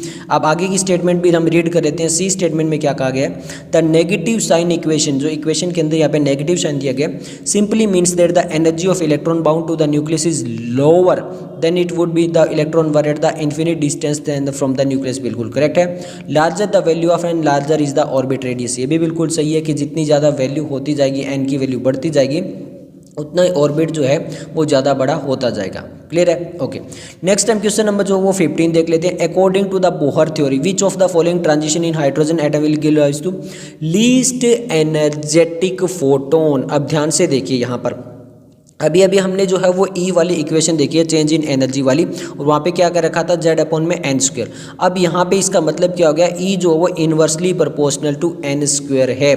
इसका सिंपल सा मतलब क्या हुआ कि जैसे जैसे यहाँ पर एन की वैल्यू बढ़ती जाएगी तो एनर्जी जो है वो कम होती जाएगी। और हमें यहाँ पर क्या निकालना, देखिए, according to which of the following trans will give rise to the least energy. इसका मतलब क्या है, सबसे कम एनर्जी किस में होगी, जिसमें एन की वैल्यू जो वो सबसे ज़्यादा आएगी। इसका मतलब जो उसकी डिनोमिनेटर की वैल्यू वो सबसे ज़्यादा आनी चाहिए। अब एक है 6 and 1, एक है 5 to 4, एक है 6 to 5 और एक है 5 to 3। अब आप यहाँ पे डेल्टा ई क्या होता, डेल्टा ई जो होगा इन्वर्सली प्रोपोर्शनल टू n1 का स्क्वायर माइनस n2 का स्क्वायर। अब यहाँ पे ये हमने 1 1 क्यों लिया है, क्योंकि z जो है वो हाइड्रोजन के लिए वो 1 रहेगा, 1 की पावर 1 होती है, वो 1 ही होता है, तो इसलिए अब यहाँ पे आप इसकी वैल्यू लगा के देख लीजिए। तो यहाँ पर जो है वो हाईएस्ट डिनोमिनेटर किस में आ सकता है, तो हाईएस्ट डिनोमिनेटर यहाँ पे देखिए 6 और 5 की अगर मैं लगाता हूँ तो 36 25, इसका डिनोमिनेटर सबसे हाईएस्ट आएगा। इसका मतलब अगर जिसका डिनोमिनेटर हाईएस्ट आएगा उसकी वैल्यू जो वो सबसे कम आएगी, और यहाँ पे जब कम आएगी तो यहाँ पे एनर्जी की वैल्यू कम हो जाएगी। तो सबसे हाईएस्ट डिनोमिनेटर इसी में आएगा, तो आंसर आ जाएगा ऑप्शन सी। अब आप इसको सोल्व करके भी देख सकते हो, 5 to 4 वाले, 5 to 3 वाले, 6 to 1 वाले, हमें हाईएस्ट डिनोमिनेटर केवल इसी में मिलेगा। ओके, नेक्स्ट हम क्वेश्चन नंबर जो वो 16 देख लेते हैं। क्वेश्चन नंबर 16 बोला गया the energy of the second Bohr orbit, क्या बोला गया, the energy of the second Bohr orbit of the hydrogen atom is, ये हमें एनर्जी दे दी गई है सेकंड ऑर्बिट के लिए। Hence the energy of the fourth Bohr orbit. अब यहाँ पर सिंपल क्या है कि सेकंड के लिए हमें एनर्जी देके किसके लिए पूछी जा रही है, हमारे पास में फोर्थ ऑर्बिट के लिए पूछी जा रही है। अभी हमने ई की वैल्यू, ई का फॉर्मूला में याद होना चाहिए माइनस के, ये हमने कांस्टेंट लिया है, जेड अपॉन में एन स्क्वायर होता है, ये तो चीज़ क्लियर है। ओके, अब ये जो जेड है ये दोनों के लिए सेम है, मतलब यहाँ पे हाइड्रोजन एटम है तो यहाँ पे नंबर सेम रहेगा। अब इन्वर्सली प्रोपोर्शनल किसके हो जाएगा, ये एन स्क्वायर के, जैसा अभी लास्ट क्वेश्चन में था उसी टाइप से। तो हम क्या करते हैं, E2 का मतलब क्या है, सेकंड ऑर्बिट की एनर्जी ये इतनी है, E2 is equal to minus के, अब सेकंड ऑर्बिट था, n का मतलब क्या होगा, n स्क्वायर का मतलब ऑर्बिट है, n यहाँ पे ऑर्बिट है, n स्क्वायर यहाँ पे क्या था, 4 था। अब यहाँ पे हमें E4 के लिए निकालना है, अपॉन में E4 के लिए निकालना है, तो माइनस के वो तो सेम रहेगा। अब 4 का जो स्क्वायर होगा, n स्क्वायर होगा, वो कितना हो जाएगा, 16 हो जाएगा। इस टाइप से हमें ये लिख दिया है। अब यहाँ पे माइनस के से के कट कर लेते हैं, ये 4/16 ऊपर चला जाएगा, तो ये किस टाइप से आएगा, E2 अपॉन में E4 इज इक्वल टू 16/4। इसको जब कट करेंगे तो यहाँ पे आ जाएगा 4। अब E2 की दी हुई है तो हमारा जो फॉर्मूला इसको शो करके आता है, E2 is equal to 4E4। अब यहाँ पर क्या होगा, अगर हमें E4 के लिए निकालना है तो वो डिवाइड कर देंगे E2 से, किससे, 4 से डिवाइड कर देंगे, तो यहाँ पे हमारा आंसर आ जाएगा। अब जहाँ पे जो है वो 328 है, इसको 4 से डिवाइड कर दीजिए, 8 और ये 2, तो 82 किलो जूल, यानी यहाँ पे आंसर आ जाएगा ऑप्शन बी। क्लियर है। ओके, नेक्स्ट हमारा जो क्वेश्चन नंबर है वो 17 देख लेते हैं। क्वेश्चन नंबर 17 में क्या पूछा गया, The frequency of radiation emitted when the electron falls n2 to n1 in a hydrogen atom will be the, यहाँ पे हमें टोटल ये हमें इस टाइप से बोला गया कि यहाँ पर फ्रीक्वेंसी निकालनी है। क्या निकालनी है, हमें यहाँ पे फ्रीक्वेंसी निकालनी है। अब देखिए आपके सामने है, फ्रीक्वेंसी निकालनी है तो हमारे सामने सबसे पहले दो फॉर्मूले पता होने चाहिए। एक तो डेल्टा एनर्जी वाला फॉर्मूला पता होना चाहिए, एक हमारे पास में क्या है, E is equal to H nu वाला। हमें ये चीज़ निकालनी है, ये हमें दिया है और ये पहले हमें निकालनी पड़ेगी, क्योंकि ये हमें एच कॉन्स्टेंट यहाँ पर दे दिया गया, ये हमारे सामने ये रहा। अब हमें E निकालना है, E के लिए अभी हम वापस वही वाला फॉर्मूला लगा लेते हैं। कौन सा, E is equal to R, और वही वापस 1n1 का स्क्वायर माइनस n2 का स्क्वायर, यही आएंगे। यहाँ पे 4 और 1 है, क्लियर है। तो यहाँ पे फॉल्स फ्रॉम 4 to 1 जा रहा है, तो यहाँ पे 4 to 1 जा रहा है, तो n1 क्या हो जाएगा, 4 हो जाएगा, n2 क्या हो जाएगा, 1 हो जाएगा। तो हम इसको सोल्व कर लेते हैं। या R जो दिया ना, R ये वाली वैल्यू है H, ये चीज़ आपको पता होनी चाहिए, क्लियर है। फिर यहाँ पर ये सारा फॉर्मूला लगा के हम क्या कर लेंगे, कैलकुलेशन निकाल लेंगे, E की वैल्यू निकाल लेंगे। E की वैल्यू कैसे निकालेंगे, यहाँ पर ये H की वैल्यू हम रखेंगे, फिर यहाँ पे अपॉन में 16 माइनस 1 करेंगे, तो ये चीज़ आपको पता होना चाहिए। तो ये हमारा आ जाएगा 15 अपॉन में 16, ये चीज़ क्लियर होगी। फिर ये H की वैल्यू, इसको डिवाइड करके हम निकाल लेंगे, ये वैल्यू हमारी लगभग निकल कर आएगी। E की जो वैल्यू निकल कर आएगी वो आएगी हमारी 20.44 इंटू 10 की पावर माइनस 19 जूल। अब E is equal to H mu है, तो म्यू को निकालना है तो ई अपॉन में एच कर देंगे। अब ये 20.44 आया है, इसमें जो हमारी एच की वैल्यू है 6.6 इंटू 10⁻34, इससे हम डिवाइड कर देंगे और हमारी म्यू जो है वो फ्रीक्वेंसी आ जाएगी। फ्रीक्वेंसी कितनी आएगी? फ्रीक्वेंसी आएगी 3.08 इंटू 10⁻15, ये वाली हमारी फ्रीक्वेंसी निकल कर आ जाएगी। ओके, क्लियर है? ओके, नेक्स्ट हम क्वेश्चन नंबर 18 देख लेते हैं। क्वेश्चन नंबर 18 में बोला गया in a hydrogen atom energy for the first excited state is, ये हमारे पास में एनर्जी दी गई है -3.4 electronvolt. Then find out the kinetic energy of the same orbit. अब यहाँ पे देखिए ये हमें टोटल एनर्जी दी गई है कि इसके लिए फर्स्ट एक्साइटेड स्टेट के लिए हाइड्रोजन एटम की। अब हमसे काइनेटिक एनर्जी पूछ रहे हैं तो इसमें ज़्यादा कैलकुलेशन नहीं करेंगे, सिंपल आपको एक रूल पता होना चाहिए कि जो टोटल एनर्जी होता है is equal to kinetic energy is equal to potential energy. अब ये जो टोटल एनर्जी होता है अगर वो माइनस में है तो इसका ऑपोजिट होता है काइनेटिक एनर्जी और इसका डबल जो होता है वो होता है पोटेंशियल एनर्जी। अब हमसे काइनेटिक एनर्जी पूछिए तो यहाँ पर ये माइनस में होता है और जबकि काइनेटिक एनर्जी किस में होती है? पॉजिटिव होती है। तो सिंपल सा है, यहाँ पे टोटल एनर्जी -3.14 दी है तो हमारे पास में जो kinetic energy total energy minus में दी है तो काइनेटिक एनर्जी प्लस में निकल कर आएगी और वो आ जाएगा पॉइंट प्लस 3.4 इलेक्ट्रोवोल्ट। ज़्यादा कुछ करना भी नहीं है। क्वेश्चन नंबर 19 देख लेते हैं। क्वेश्चन नंबर 19 में पूछा है Who modified Bohr theory by introducing elliptical orbits for electron path। Simple है, नाम बताना है कि किसने जो इलेक्ट्रिकल ऑर्बिटल जो इंट्रोड्यूस किए थे और फिर बोहर थ्योरी को मॉडिफाइड किया था। रदरफोर्ड में, थॉमसन ने, हर्न ने, सोमरफेल्ड ने। तो यहाँ पे सोमरफेल्ड ने जो था वो इसके अंदर चेंज किया था। तो सिंपल हमारा आंसर आ जाएगा। क्लियर है? ओके। अब नेक्स्ट हम क्वेश्चन नंबर 20 देख लेते हैं। क्वेश्चन नंबर 20 में हमसे क्या पूछा गया है? The Bohr orbit radius for the hydrogen atom n is equal to 1 is approximately. तो हमारे पास में बोहर एटम जो 1 के लिए हमारे पास में रेडियस दे दिया गया है। The radius for the first excited state is equal to 2। हमें जो है वो 2 के लिए उसका रेडियस पता करना है। सिंपल देखिए Rn का मतलब क्या है? nth orbit. कोई भी ऑर्बिट का अगर हमें जो है वो रेडियस निकालना है तो सिंपल क्या करना पड़ता है? यहाँ पे r is equal to n² into R1। R1 का तो हमें यहाँ पे दे ही दिया है। अब हमें सिंपल क्या करना पड़ता है? n² हमें यहाँ पे किसके लिए निकालना है? 2 के लिए। अगर मान लो 3 के लिए निकालना हो, 4 के लिए निकालना हो, जो भी निकालना हो, n² इंटू R हो जाता है। अपॉन में z होता है, बट क्योंकि ये हाइड्रोजन के लिए और z यहाँ पे क्या होता है? केवल 1 होता है, तो हमें ज़्यादा जो है वो यहाँ पे नहीं लिखना है। ये चीज़ क्लियर होगी? ओके, तो n² देख लीजिए। अब n हमें क्या पूछा गया? 2 पूछा गया। तो 2 का स्क्वायर कितना हो गया? 4। तो 4 इंटू R1 हमें दिया हुआ है तो इससे मल्टीप्लाई कर देंगे। सिंपल हम 4 इंटू 0.530 को हम मल्टीप्लाई कर देंगे और हमारे सामने जो है वो आंसर निकल कर आ जाएगा। कितना आएगा?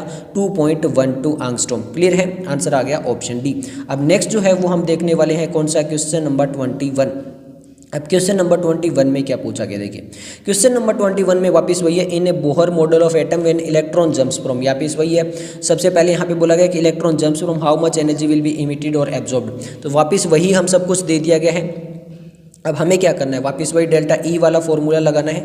डेल्टा ई वाला लगा के RH और वहाँ पे -n1 का स्क्वायर -n2 का स्क्वायर करके हमें वैल्यू कर देनी है। यहाँ पे कितना है? 1 है और 3 है। ये चीज़ क्लियर हो गई। ये डायरेक्ट फार्मूला लगाकर हम क्या कर लेंगे? यहाँ पे सोल्व कर लेंगे। अब RH की वैल्यू नहीं दी गई है और RH की वैल्यू मैं आपको बता दूँ RH की वैल्यू यहाँ पर नहीं दी है। RH की वैल्यू आपको पता होनी चाहिए। RH की वैल्यू हम यहाँ पे कितनी लेंगे? देखिए जूल के अंदर ले लेते हैं। तो किलो जूल के अंदर होती है 312। क्या होती है? 312। ये वाली जो है हम किलो जूल के अंदर वैल्यू ले लेंगे। क्लियर है? उसके बाद में n² करके और इसका वैल्यू जो है वो हम निकाल लेंगे यहाँ से। क्लियर हो गया ये चीज़? ओके। हमने ये किसके अंदर ली है? किलो जूल के अंदर। किसकी? RH की value.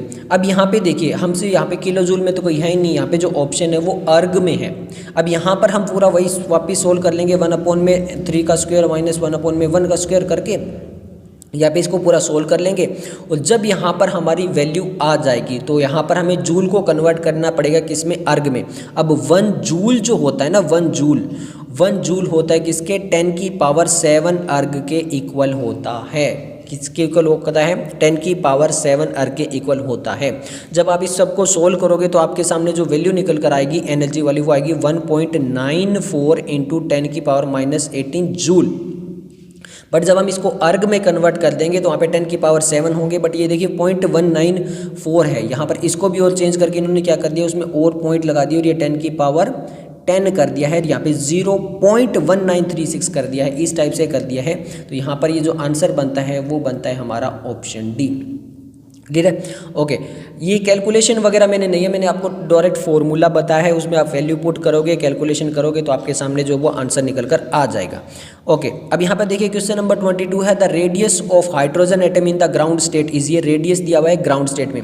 The radius of lithium ion atomic radius 3 is the similar state in.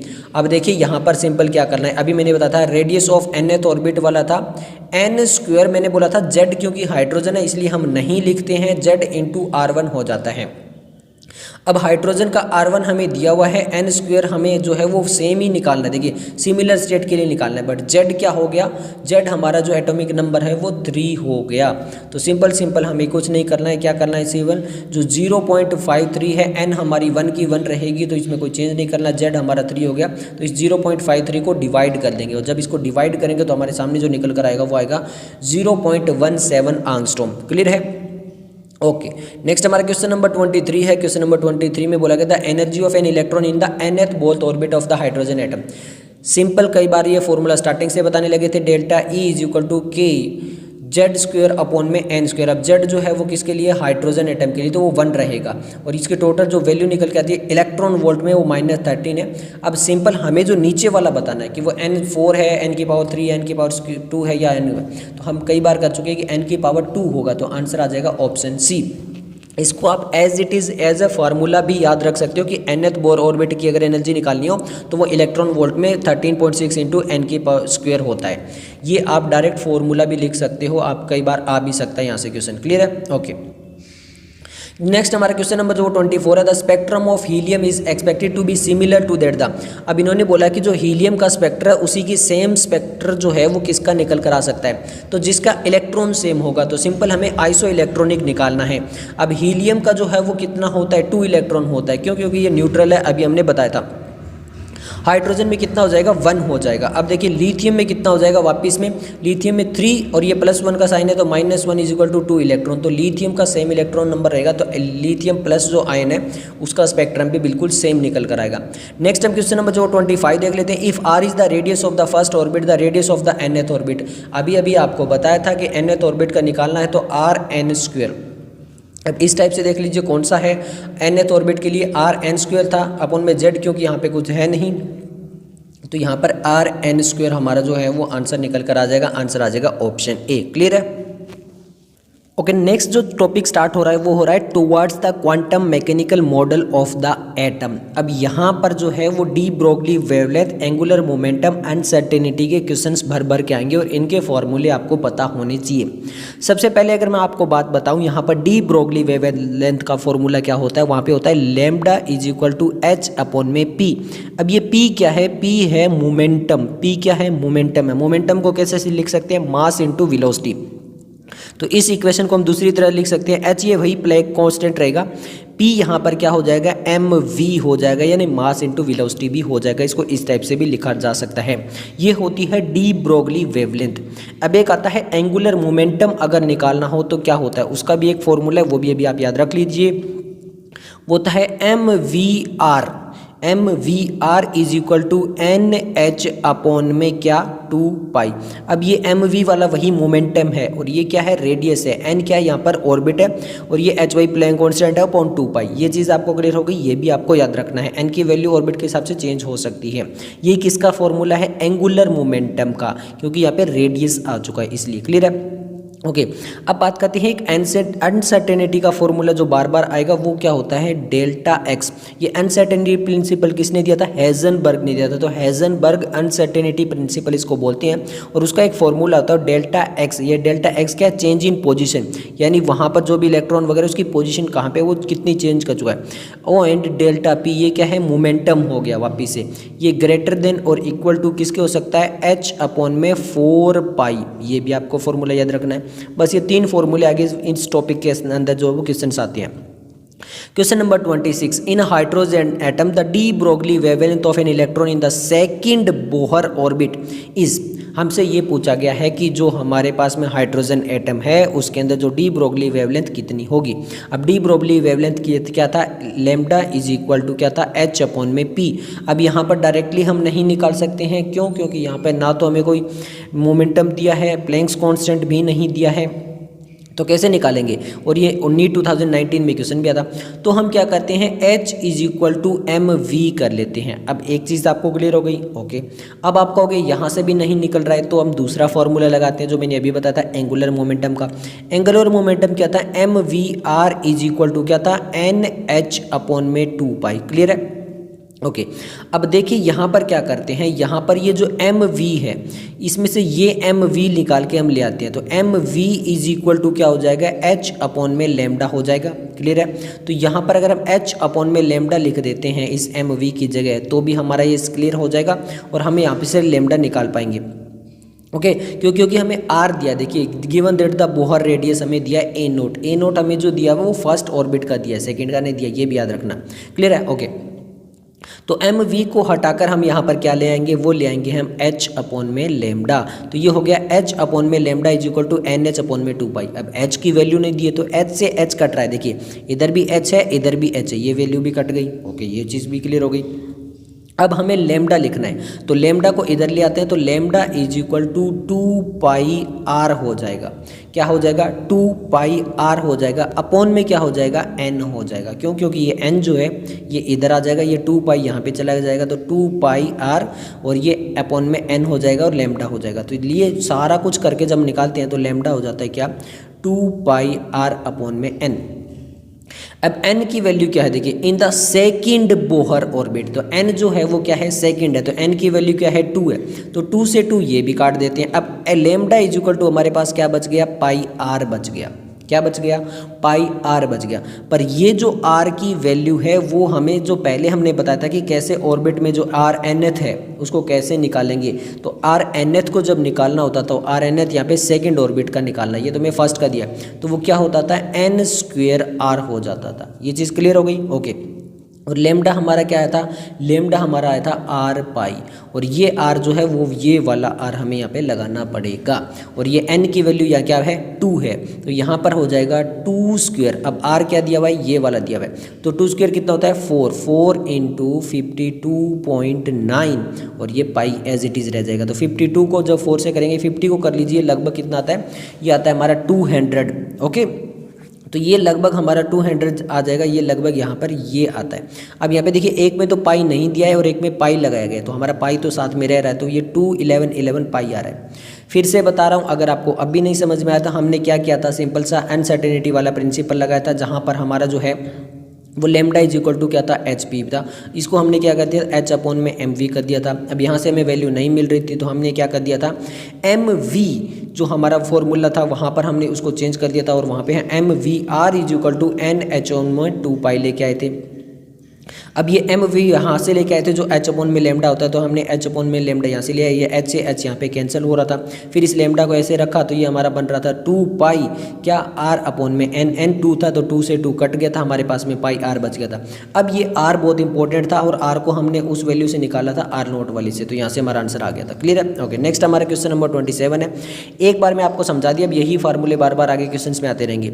A 0.66 kilogram ball is moving with speed of 100 metre, the associated wavelength. अब वापिस से हमें इसे क्या पूछा गया है, वेवलेंथ पूछा गया। सिंपल है, lambda is equal to H upon में एम वी वाला। क्यों, क्योंकि यहाँ पर देखिए मास दे दिया गया है, तो मास की वैल्यू रख लीजिए, वी दे दिया गया है, वेलोसिटी दे दी गई है, और यहाँ पे एच हमें ये दे दिया गया है। तो ये सब कुछ पुट करिए और लेमडा की वैल्यू आ जाएगी। सिंपल है, बहुत आसान सी मैथ कर लेना, आंसर आएगा यहाँ पर क्या निकल कर, 1 × 10⁻⁻35 मीटर। क्लियर है, ओके। नेक्स्ट हमारा क्वेश्चन नंबर जो वो 28 है, काफ़ी इंटरेस्टिंग है। If certainty in position and momentum are equal, यानी ये जो अनसर्टेनिटी वाला बनाया था, delta X is delta P greater than और इक्वल टू क्या, एच अपॉन में क्या था आपका 4 पाई। तो ये कह रहा है कि यहाँ पर ये जो पोजीशन इक्वल टू मोमेंटम है, यानी सेम ही है। यहाँ पर बोल रहा है if uncertainty position and momentum equal है, मतलब delta X is equal to delta P है, तो हम delta P dot delta P लिख लेते हैं। ये चीज़ क्लियर हो गई, क्योंकि हमें वेलोसिटी पूछा और वेलोसिटी केवल डेल्टा पी में आएगी। इज इक्वल टू क्या हो गया हमारा, एच अपॉन में 4 पाई हो गया। अब डेल्टा पी को हम कैसे लिखते हैं, एम डेल्टा वी लिखते हैं, और इसको भी कैसे लिखते हैं, एम डेल्टा वी लिखते हैं। तो मैं इसको ऐसे लिख सकता हूँ क्या, एम डेल्टा वी का whole square is equal to H upon में 4 पाई लिख सकता हूँ। ओके अब मुझे यहाँ पे डेल्टा वी निकालना है, क्यों? क्योंकि वेलोसिटी पूछी है। तो delta V is equal to H upon में 4 पाई एम का स्क्वायर मैं इधर ले आता हूँ, क्लियर है, और यहाँ पे वी का स्क्वायर रहेगा। अब यहाँ पर देखिए इसको जब हम सोल्व करेंगे तो यहाँ पर क्या होगा, एम को मैं बाहर ले आता हूँ और 2 की पावर 2 क्या होता है 4 होता है, ये 2 भी मैं बाहर लेता हूँ तो 2m बाहर ले आता हूँ, और ये इसको जब मैं हटाता हूँ तो यहाँ पे क्या आ जाएगा, अंडर द रूट आ जाएगा, तो वही आएगा 1 अपॉन में 2m h अपॉन में 4 पाई, ये हमारा आंसर आ जाएगा, क्लियर है। ओके नेक्स्ट हमारा क्वेश्चन नंबर जो है वो 29 है। The measurement of the electron position is associated with an uncertainty in the momentum which is equal to, ये हमें अनसर्टेनिटी इन द मोमेंटम दे दिया गया है, सिंपल सा क्वेश्चन है। The uncertainty in electron velocity, हमसे इलेक्ट्रॉन वेलोसिटी पूछा है। इससे ज़्यादा आसान क्या होगा कि हमें जो क्या दे दिया गया है, एम डेल्टा वी दे दिया गया है, हमें ये टोटल जो है वो m डेल्टा v जो है वो दे दिया गया है, क्यों? क्योंकि p is equal to m delta v होता है, तो हमें p जो है वो यहाँ पर दे दिया गया है। अब हमें यहाँ पर क्या दे दिया गया, मास भी दे दिया गया है, और हमें निकालना क्या है, वेलोसिटी निकालना है। तो delta v is equal to P M. अब ये भी नहीं हो रहा है तो क्या होगा भैया, इसको डायरेक्ट कैलकुलेशन कर लीजिए और आपका आंसर आ जाएगा। अब ऑप्शन देख लेते हैं कौन कौन से हैं। ऑप्शन हमारे पास में है 1 इंटू 10 की पावर 5, 1 इंटू 10 की पावर 11, 1 इंटू 10 की पावर 9 और 1 इंटू 10 की पावर 6। तो हमारा जो यहाँ पर पूरा कैलकुलेशन जब कर लोगे तो हमारा आंसर आएगा 1 इंटू 10 की power 9 centimetre per second, clear है। ओके नेक्स्ट हमारे पास में क्वेश्चन नंबर 30 है। The mass of the electron दे दिया है, प्लैंक्स कांस्टेंट दे दिया है, the uncertainty involve in the measurement of the velocity with in a distance of. तो यहाँ पर डिस्टेंस का मतलब क्या है, यहाँ पर सिंपल सा हमें वापस से क्या दे दिया है, यहाँ पर ये जो डिस्टेंस दिया है ये हमें पोजीशन का चेंज दिया है कि मतलब इतनी पोजीशन यहाँ पे, तो यहाँ पर वापस वही लगा लेते हैं, delta X delta P is equal to H upon में 4 पाई, ये सेम चीज़ है। अब यहाँ पर डेल्टा पी वगैरह हमें नहीं दिया तो प्लेक कांस्टेंट दिया, ये वाली चीज़ दे दी है, पी को हम एम डेल्टा वी कर लेते हैं। अब यहाँ पर देखिए सिंपल आपके सामने है, क्या पूछा है हमसे, यहाँ पर पूछा क्या है, the uncertainty involve in the measurement of velocity. अब वेलोसिटी पूछा, ये पूछा, और डेल्टा एक्स भी दे दिया, डेल्टा एक्स ये हमारे पास में रहा, एम हमारे पास में ये रहा, एच हमारे पास में ये रहा, 4 पाई यहाँ पर हमें लगा लेंगे, पाई की वैल्यू 22/7 या 3.14 कुछ भी लगा लीजिए, इसको सोल्व कर लीजिए। इसको जब सोल्व करोगे तो डेल्टा वी जो है हमें एच अपॉन में डेल्टा एक्स एम 4 पाई, ये सब वैल्यू दी हुई है, ये सब वैल्यू हमें यहाँ पे लिखनी है। ये याद रखना कि एंगस्ट्रॉम को हमें मीटर में कन्वर्ट करना पड़ेगा, और यहाँ पर जब सब कुछ करके आप कर लोगे तो आपके सामने आंसर आ जाएगा 5.79 इंटू 10 की पावर 6। अब देखिए मैं कैलकुलेशन नहीं करवा रहा हूँ, आपको फॉर्मूला वगैरह सब बता दिया, मैथ आप लगाते रहना। क्वेश्चन नंबर चलते हैं 31 में। क्वेश्चन नंबर 31 में है the uncertainty in momentum of an electron is, uncertainty in the momentum दे दिया है, द अनसर्टेनिटी इट्स पोजीशन पूछा गया, विद एच दे दिया गया। वापस वही बात कर रहे हैं हम कि यहाँ पे delta X delta P is equal to H upon में 4 पाई। अब यहाँ पर ये हमें दे दिया है मोमेंटम, एच हमें ये दे दिया है, और हमें यहाँ पर ये डेल्टा एक्स निकालना है। तो delta X is equal to H upon में 4 पाई डेल्टा पी। अब ये वैल्यू रख लीजिए, आपके सामने आंसर आ जाएगा। जब इसका बहुत अच्छा सा आप आंसर निकाल लोगे, सारी कैलकुलेशन कर लोगे तो आएगा 5.27 10 की पावर -30 मीटर, क्लियर है। ओके यहाँ पे कैलकुलेशन फिर मैं बता रहा हूँ, नहीं करवा रहे हम, केवल जो है वो मेथड बता रहे हैं, फिर उसमें वैल्यू पुट करिए, आपके सामने आंसर 32।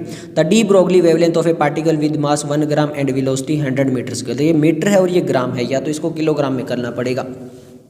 तो पहली चीज़ यहाँ पर ये चीज़ करनी पड़ेगी। अब यहाँ पर फॉर्मूला कौन सा लगेगा, पहले देख लेते हैं। De Broglie wavelength particle with mass, mass दे दिया है, वेलोसिटी दे दी है, और हमसे क्या पूछा गया है, एच पूछा गया। तो यहाँ पे lambda is equal to H upon में पी होता है, और यहाँ पे क्या हो जाएगा, एच अपॉन में एम वी लगा लेंगे, और यहाँ पर इनकी वैल्यू पुट करके और फिर हमारे पास में जो है वो आंसर आ जाएगा। अब एच की वैल्यू देखिए यहाँ पर नहीं दिया क्योंकि काफ़ी पुराना है, बट अब जो है वो एच की वैल्यू भी दे दी जाती है, क्वेश्चंस में आपने देखा भी होगा रिसेंट ईयर में। तो वो सब करके और आप जो है वो आंसर निकाल लीजिए। अब कई बच्चे आंसर पूछेंगे तो आएगा 6.63 इंटू 10 की पावर -33 मीटर, क्लियर है। ओके नेक्स्ट हम क्वेश्चन नंबर जो है वो चलते हैं 33 की तरफ। 33 में हमसे क्या पूछा गया, देख लेते हैं क्या पूछा गया। The position of both an electron and helium atom is known. अब पोजीशन बता दिए 1 nanometre. Further the momentum of the electron is within the, हमें जो है वो मोमेंटम बता दिया गया है। The minimum uncertainty in the measurement of the momentum of the helium is, अब यहाँ पर क्या बोला गया है कि momentum of the electron is known as the minimum uncertainty in the measurement of the momentum of helium पूछा है। The position for both an electron और एक हीलियम। तो एक तो इलेक्ट्रॉन है और एक हीलियम है, हमें इलेक्ट्रॉन की जो है वो इन दोनों की चीज़ें क्या बता दी गई है, पोजीशन बता दी गई है। अब मोमेंटम ऑफ इलेक्ट्रॉन दे दिया है कि ये इलेक्ट्रॉन का मोमेंटम इतना है, और हमसे हीलियम का जो है वो क्या पूछ लिया है, मोमेंटम पूछ लिया है। अब सिंपल सा समझिए आप, यहाँ पे कुछ भी नहीं लगाना है। According to the uncertainty principle, यहाँ पर क्या कहता है कि product of uncertainty in position और अनसर्टेनिटी मोमेंटम जो होता है वो कांस्टेंट होता है फॉर ए पार्टिकल। वो पार्टिकल कोई भी हो, वहाँ पर जो अनसर्टेनिटी पोजीशन या फिर अनसर्टेनिटी इन मोमेंटम जो है वो सेम ही रहेंगे। तो यहाँ पर हमसे मोमेंटम पूछा है, तो मोमेंटम जो है जितना इलेक्ट्रॉन का था उतना ही किसका रहेगा, हीलियम का रहेगा। तो इसका कितना है 5 × 10 की पावर -16, तो इसका भी इतना ही रहेगा। तो आंसर आ जाएगा ऑप्शन डी। डेल्टा पी जो है, डेल्टा मोमेंटम जो है वो दोनों के लिए बिल्कुल सेम रहेगा।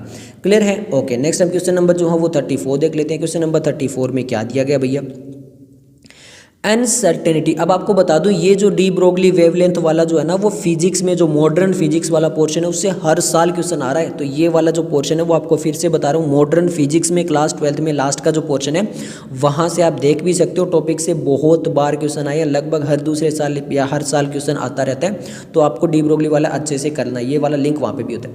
Uncertainty in position of an electron दे दिया है, मास दे दिया है, मूविंग विद वेलोसिटी दे दी है, एक्यूरेट। अब यहाँ पर ये इंपॉर्टेंट चीज़ है, वेलोसिटी में एक्यूरेसी परसेंटेज में दे दिए कि भैया इन्होंने ये बोल दिया कि यहाँ पर ये जो वेलोसिटी है इसकी एक्यूरेसी इतनी है। तो 100% एक्यूरेसी पहले जब हमें निकालनी पड़ेगी तभी बात बनेगा।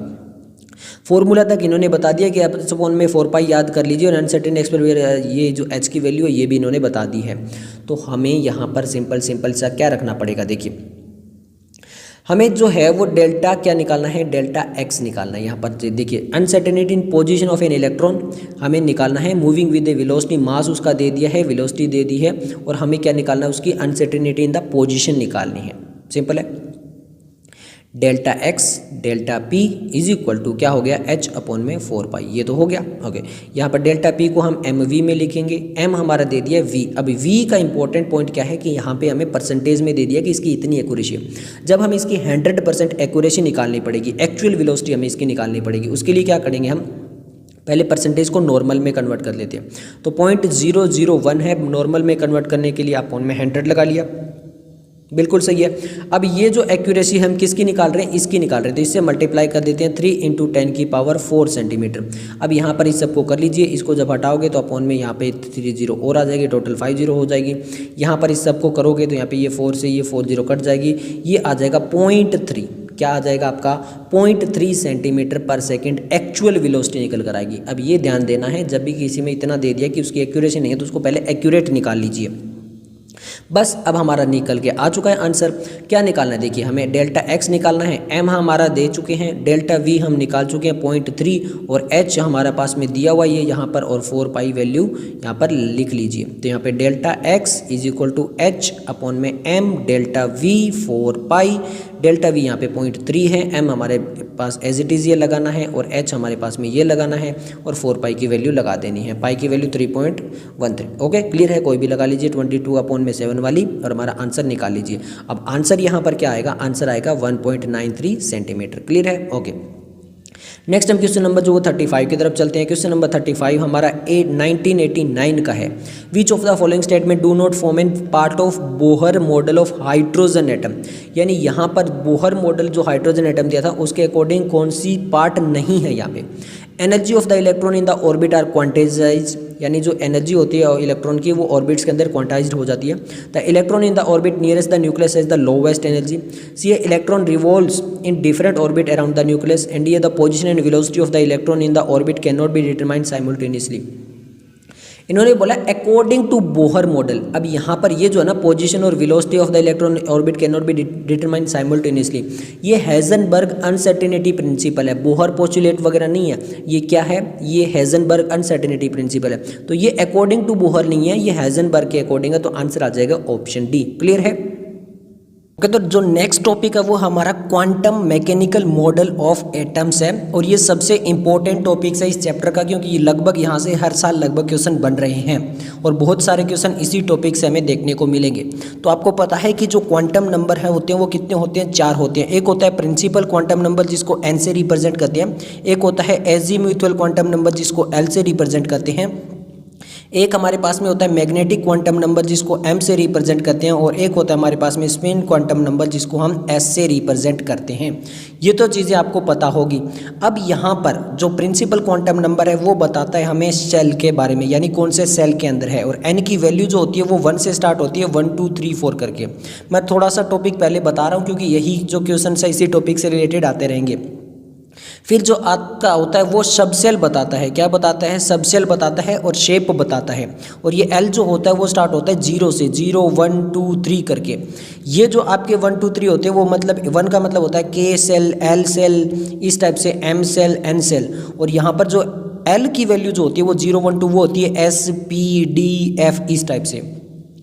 अब बात करते हैं मैग्नेटिक क्वांटम नंबर जो कि m से रिप्रेजेंट होता है। वो क्या बताता है, ओरिएंटेशन बताता है। आप शब्दों पे ध्यान देना, लिखाई जो है वो बहुत ही गंदी होने वाली है। तो यहाँ पे वो किससे स्टार्ट होता है, ओरिएंटेशन से स्टार्ट होता है। ओरिएंटेशन बताता है। अब m की जो वैल्यू होती है वो क्या होती है, m की जो वैल्यू होती है वो होती है 2l+1, यानी जो l की वैल्यू होगी वो यहाँ पे हम जब रख देंगे तो हम m की वैल्यू मिल जाएगी। और ये जो कहाँ से कहाँ तक होती है, ये -l से लेके +l तक होती है।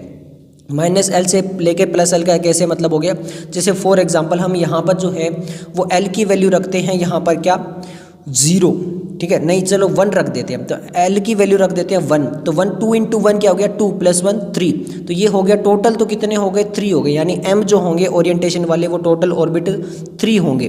बट यहाँ पर ये कहाँ से कहाँ तक चलेंगे, देखिए L की वैल्यू क्या थी, L की वैल्यू हमने रखी थी 1, तो ये होगा -1 फिर 0 फिर +1, तो टोटल कितने हो गए, ये 3 हो गए, -1 0 3। तो इस टाइप से ये मैग्नेटिक क्वांटम नंबर ओरिएंटेशन बताता है। अब स्पिन क्वांटम नंबर जो होता है वो स्पिन बताता है, क्लॉकवाइज है या एंटी क्लॉकवाइज है, प्लस में और माइनस का साइन दिखाता है। ये चीज़ें क्लियर हो गई होगी, ओके। फिर आता है एनर्जी लेवल, जो हम ऑर्बिट को फिल करेंगे ना वो एनर्जी लेवल पे होता है। एनर्जी लेवल के क्या अंदर क्या होता है, जो प्रिंसिपल क्वांटम नंबर है प्लस एजीमेथुअल क्वांटम नंबर जो होता है उनको ऐड कर देते हैं तो हमें एनर्जी मिल जाती है। क्लियर है। अब जिसकी जितनी ज़्यादा एनर्जी होगी उसकी n+l वैल्यू भी उतनी हाई होगी। अब आप कहोगे कि ऐसा भी तो हो सकता है कि सेम वैल्यू आ जाए।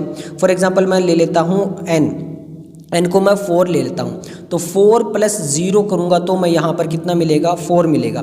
फिर उसके बाद में मैं ले लेता हूँ यहाँ पर क्या 3 + 1 करूँगा तो भी यहाँ पर 4 मिलेगा। तो अब इसमें क्या होगा, इसमें वो होगा जिसकी n की वैल्यू हाई होगी। यहाँ पर n की वैल्यू हाई है तो इसकी एनर्जी ज़्यादा हाई मानी जाएगी अगर ये वैल्यू जबकि दोनों की सेम आती है। तो ये आपको पॉइंट्स कुछ कुछ मैंने बता दिए जो ज़्यादातर क्वेश्चन में आएंगे। तो चलिए स्टार्ट करते हैं। क्वेश्चन नंबर 36 नीट 2019 में पूछा गया 4d 5p 5f and p orbital are arrange in order of their decreasing energy. The correct option is, यहाँ पर देखो सबसे पहले हमें ये जो 4 5 5 6 लिख रखा है ये n लिख रखा है। क्या लिख रखा है, ये n लिख रखा है। मैंने अभी भी बताया था जो शेल होते हैं वो लिख रखे हैं। उसके बाद में ये जो डी पी एफ पी है इसके लिए हमें एल की वैल्यू चाहिए। तो एल की वैल्यू जो 0 होती है वो किसके लिए होती है, एस के लिए, 1 किसके लिए, पी के लिए, 2 किसके लिए, डी के लिए, 3 किसके लिए, एफ के लिए। ये किसकी होती है, एल की वैल्यू होती है। ये चीज़ क्लियर हो गया, ओके। तो सबसे पहले 4d लिखा हुआ है, 4 तो n की वैल्यू 4 हो गई। अब d के लिए हमारे पास जो l की वैल्यू कितनी होगी, 2 होगी। और हमें एनर्जी का फॉर्मूला भी बताया था n+l करेंगे, तो वही कर देते हैं। सबसे पहले n+l करेंगे तो यहाँ पर इसमें जो वैल्यू निकल कर आएगी 4 प्लस जो d है हमारा 4 + 2, हमें कितनी वैल्यू निकल कर आएगी 6। क्लियर है। 5p देख लेते हैं, 5p p में वैल्यू कितनी होती है 1, तो यहाँ पर 5p को जब हम ऐड करेंगे 5 + 1 तो ये भी हमें कितनी निकल कर आएगी 6। अब हम 5f देख लेते हैं, 5 तो हमारा हो गया वैल्यू, f कितना होता है 3 होता है, तो 5 + 3 ये कितना निकल कर आया हमारे पास में 8। तो सबसे हाईएस्ट एनर्जी अभी तक जो निकल के आ रही है वो 5f की निकल के आ रही है। फिर बात करते हैं 6p के बारे में, तो 6 हमारा हो चुका है और p की वैल्यू कितनी होती है, v की वैल्यू होती है 1, तो ये हमारे पास हो गया 7। तो इसका मतलब क्या है, जो 5f है उसमें n+l रिकॉर्डिंग के अंदर इसकी वैल्यू आई है 8, इसकी आई है 7, इसकी आई है 6 और इसकी भी आई है 6। तो मैंने बता दिया था कि अगर दोनों की सेम आ रही है तो जिसका n वैल्यू, इसका n हाई है तो इसकी एनर्जी हाई होगी। तो सबसे ज़्यादा हाईएस्ट जो एनर्जी होगी वो 5f की होगी। देन उसके बाद में जो वैल्यू होगी वो 6p की होगी। बिल्कुल सही चल रहा है अभी तक। फिर उसके बाद में देखिए दोनों की 6 आ रही है, तो n की वैल्यू हाई जो है वो 5 में है और फिर 4 में है, तो हमारा जो करेक्ट आंसर बनेगा वो ऑप्शन बी बनेगा। अब यही फॉर्मूला आगे अगर कहीं लगेगा तो ये हम जल्दी कर लेंगे क्योंकि मैंने यहाँ पर आपको एक बार में बता दिया कि टॉपिक क्या है, ये कहना क्या चाहते हैं। क्लियर है, ओके। नेक्स्ट हम बात करते हैं orbital have 3 angular nodes and 3 total nodes is. अब यहाँ पे बोला गया कि ऑर्बिटल जो है उसमें 3 एंगुलर नोड है एंड 3 ही टोटल नोड है, तो क्या होगा वो 5p होगा, 3d होगा, 4f होगा, 6d होगा। ओडिशा नीट 2019 में क्वेश्चन पूछा गया। तो इसकी वैल्यू के लिए हम क्या करते हैं, देखिए नंबर ऑफ एंगुलर नोड्स जो होते हैं, नंबर ऑफ एंगुलर नोड्स जो होते हैं वो इक्वल टू होते हैं एल की वैल्यू के, मतलब जितने एल होगा उतना ही एंगुलर नोड्स होगा। क्लियर है? Okay. Total number of nodes पूछ लिया जाए, अगर हमसे टोटल नंबर ऑफ नोड्स पूछ लिया जाए तो वो जो वैल्यू होती है वो होती है n-1।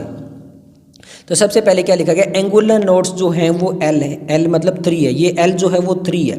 अब पहले लिख लेते हैं 0 1 2 3 S P D F। तो सबसे पहले हमें क्या होना चाहिए, F आएगा, ये तो हमें पता है। अब F से ही हमें पता चल जा रहा है कि यहाँ पे जो है वो 4 वाला आएगा, 4F, बट फिर भी देख लेते हैं। n-1 जो है वो जो टोटल नोड है वो भी कितने दिए हैं, 3, तो n-1 इज इक्वल टू 3 है, तो n इज इक्वल टू कितना हो जाएगा, 3 + 1 इज इक्वल टू 4 हो जाएगा।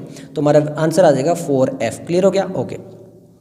नेक्स्ट हम क्वेश्चन नंबर जो है वो 38 देख लेते हैं। Which one is a wrong statement, कौन सी एक रॉन्ग स्टेटमेंट है। Total orbital angular momentum of electron in S orbital is equal to 0। तो एंगुलर मोमेंटम ने मुझे बताया था कि एंगुलर मोमेंटम क्या होता है, एल के अंदर, तो एस ऑर्बिटल में जो एल की वैल्यू होती है वो 0 होती है, तो 0 हो गया।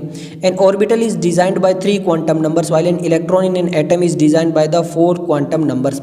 ऑर्बिटल जो होता है वो केवल 3 क्वांटम नंबर से पता चल जाता है, बिल्कुल सही है, बट जो इलेक्ट्रॉन होता है क्योंकि वो किस डायरेक्शन में मूव कर रहा है, क्लॉकवाइज एंटी क्लॉकवाइज, तो वो स्पिन क्वांटम नंबर से पता चलता है, तो ये भी बिल्कुल सही है। हमसे रॉन्ग पूछा है। The electronic configuration of nitrogen atom is, यहाँ पर ये जो है वो बताया गया है। तो अब यहाँ पर देखिए, अगर यहाँ पर ये फिल हो गया, यहाँ पर ये फिल हो गया, ये फिल हो गया, ये फिल हो गया, अब इसकी डायरेक्शन देखिए क्या है, इसकी डायरेक्शन जो है वो गलत लिखी हुई है। क्यों? क्योंकि जब यहाँ पर ये हाफ फिल्ड हो रहे होते हैं तो इन सब की डायरेक्शन सेम रहेगी, यानी ये जो है वो अप साइड में आएगा। फिर जब सेकेंड होगा तो वो down side down side down side इस टाइप से आएगा, मतलब एक क्लॉकवाइज हो गया तो एक अप साइड और अप साइड ही चलेगा। ये जो इलेक्ट्रॉनिक कॉन्फ़िगरेशन में ये जो फिलअप है वो क्या किया गया है, गलत किया गया है। तो हमारा आंसर बनता है यहाँ पे ऑप्शन सी, क्योंकि ये स्टेटमेंट यहाँ पे गलत होगी। The value of m for D Z square is 0। यहाँ पे डी जेड स्क्वायर की वैल्यू जो होती है वो 0 होती है, बिल्कुल सही है। आ गया नीट 2018 में क्वेश्चंस। अब हम बात करते हैं नेक्स्ट क्वेश्चन नंबर जो है वो 39 की बात कर लेते हैं। क्वेश्चन नंबर 39 में बोला गया विच वन इज रॉन्ग स्टेटमेंट। वापस रॉन्ग स्टेटमेंट पूछी गई है, 2017 का क्वेश्चन है। The uncertainty principal is delta E into delta T greater than H upon में 4 यहाँ पर जो ई की वैल्यू है वो एक्स और पी, यहाँ पर ये चीज़ें जो है उनमें थोड़े से साइन जो है वो चेंज किए गए। Half filled and fully filled orbitals have greater stability due to the greater exchange energy, greater symmetry and more balanced arrangement. हाँ जी, हाफ फिल्ड और फुल फिल्ड जो होते हैं उसके पास में ज़्यादा स्टेबिलिटी होती है, बिल्कुल करेक्ट है। सी है the energy of 2s orbital is less than the energy of 2b orbital in case of hydrogen like atom. अब ध्यान से समझिए, यहाँ पर ये कह रहे हैं कि 2s ऑर्बिटल एंड में जो एनर्जी है वो लेस होती है 2p ऑर्बिटल से। तो अब आप यहाँ पे n+l रूल लगा दोगे। यहाँ पे n कितना है, 2 है, s कितना है, 0 है, तो यहाँ पर ये 2 निकल कर आएगा। यहाँ पर n कितना है, n है, यहाँ पर 2 है, और यहाँ पर l लगाओगे वो 1 आ जाएगा, और 3 आप कहोगे, बिल्कुल सही है, बट आपने पूरा क्वेश्चन की स्टेटमेंट नहीं पढ़ी। In case of hydrogen like atom, अब हाइड्रोजन में क्या p होता है, जी नहीं, जो हाइड्रोजन वाला उसमें p होता है, जी नहीं, तो यहाँ पे जो है वो 2s होता है, तो उसमें होता ही नहीं है, तो एनर्जी इक्वल होती है, ग्रेटर होती ही नहीं है। तो ये स्टेटमेंट जो है वो क्या लिखा हुआ है, गलत लिखा हुआ है। तो ये हाइड्रोजन लाइक एटम ये काफ़ी इंपॉर्टेंट हो जाता है। De Broglie when this lambda is equal to H M V, ये हमने बता दिया था, where M is the mass of particle, V group of the particle. ये चीज़ क्लियर है? ओके। नेक्स्ट हम क्वेश्चन नंबर जो वो 40 देख लेते हैं।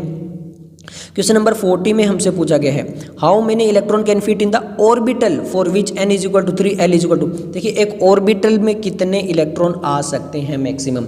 ऑर्बिटल की बात करें तो ऑर्बिटल में केवल एक ऑर्बिटल में 2 ही इलेक्ट्रॉन आ सकते हैं। अब इन्होंने कहा है n जो है वो 3 है, l1 का मतलब क्या है, तो 3 फी के अंदर एक ऑर्बिटल में मैक्सिमम 2 इलेक्ट्रॉन आ सकते हैं। तो 2, 6, 10 या 14, तो 2 ही आ सकते हैं।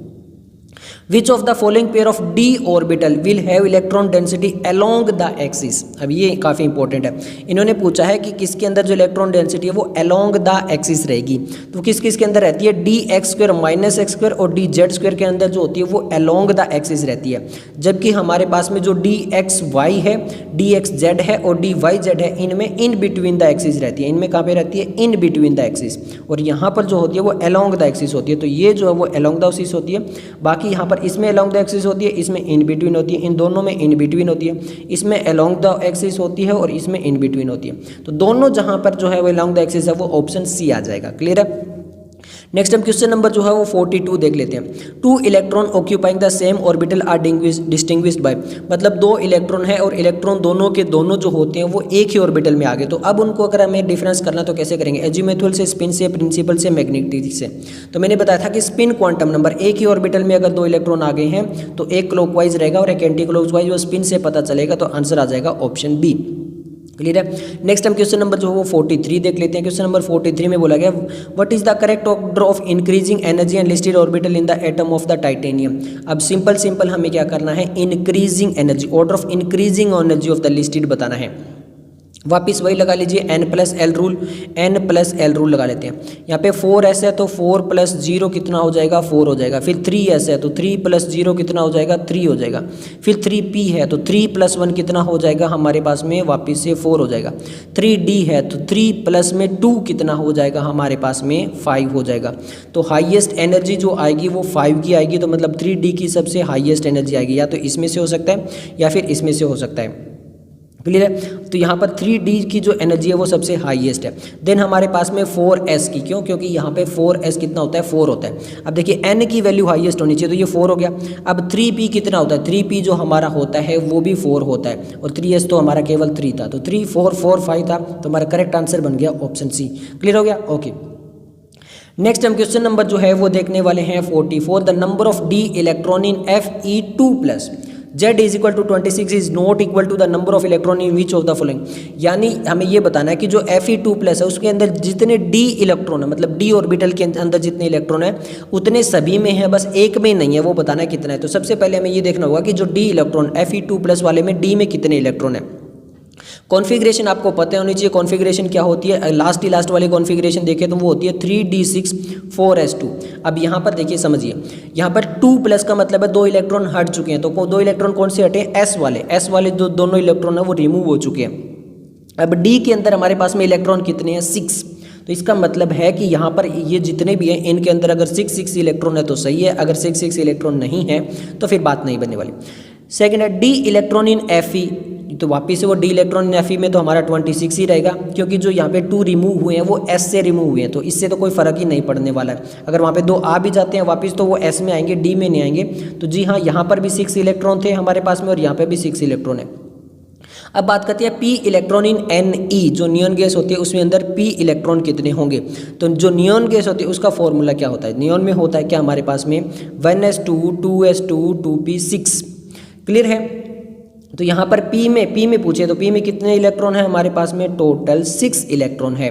तो यहाँ पर भी 6 थे, यहाँ पर भी 6 थे, यहाँ पर भी 6 है। अब हम देखते हैं next option C. Option C में बोला गया है the s electron in magnesium Mg, जो मैग्नीशियम है उसके अंदर कितने होंगे। तो मैग्नीशियम में भी कितने होंगे, s में पूछा गया। तो मैग्नीशियम क्या होगा, 1s2 2s2 2p6 3s2। अब यहाँ पर देखिए s में 2 है 2 है 2 है, तो टोटल 2 2 4 2 6। तो s के अंदर भी यहाँ पर 6 इलेक्ट्रॉन हो गए। अब वैसे भी हमारा आंसर ये बच जाता है, बट फिर भी देख लेते हैं।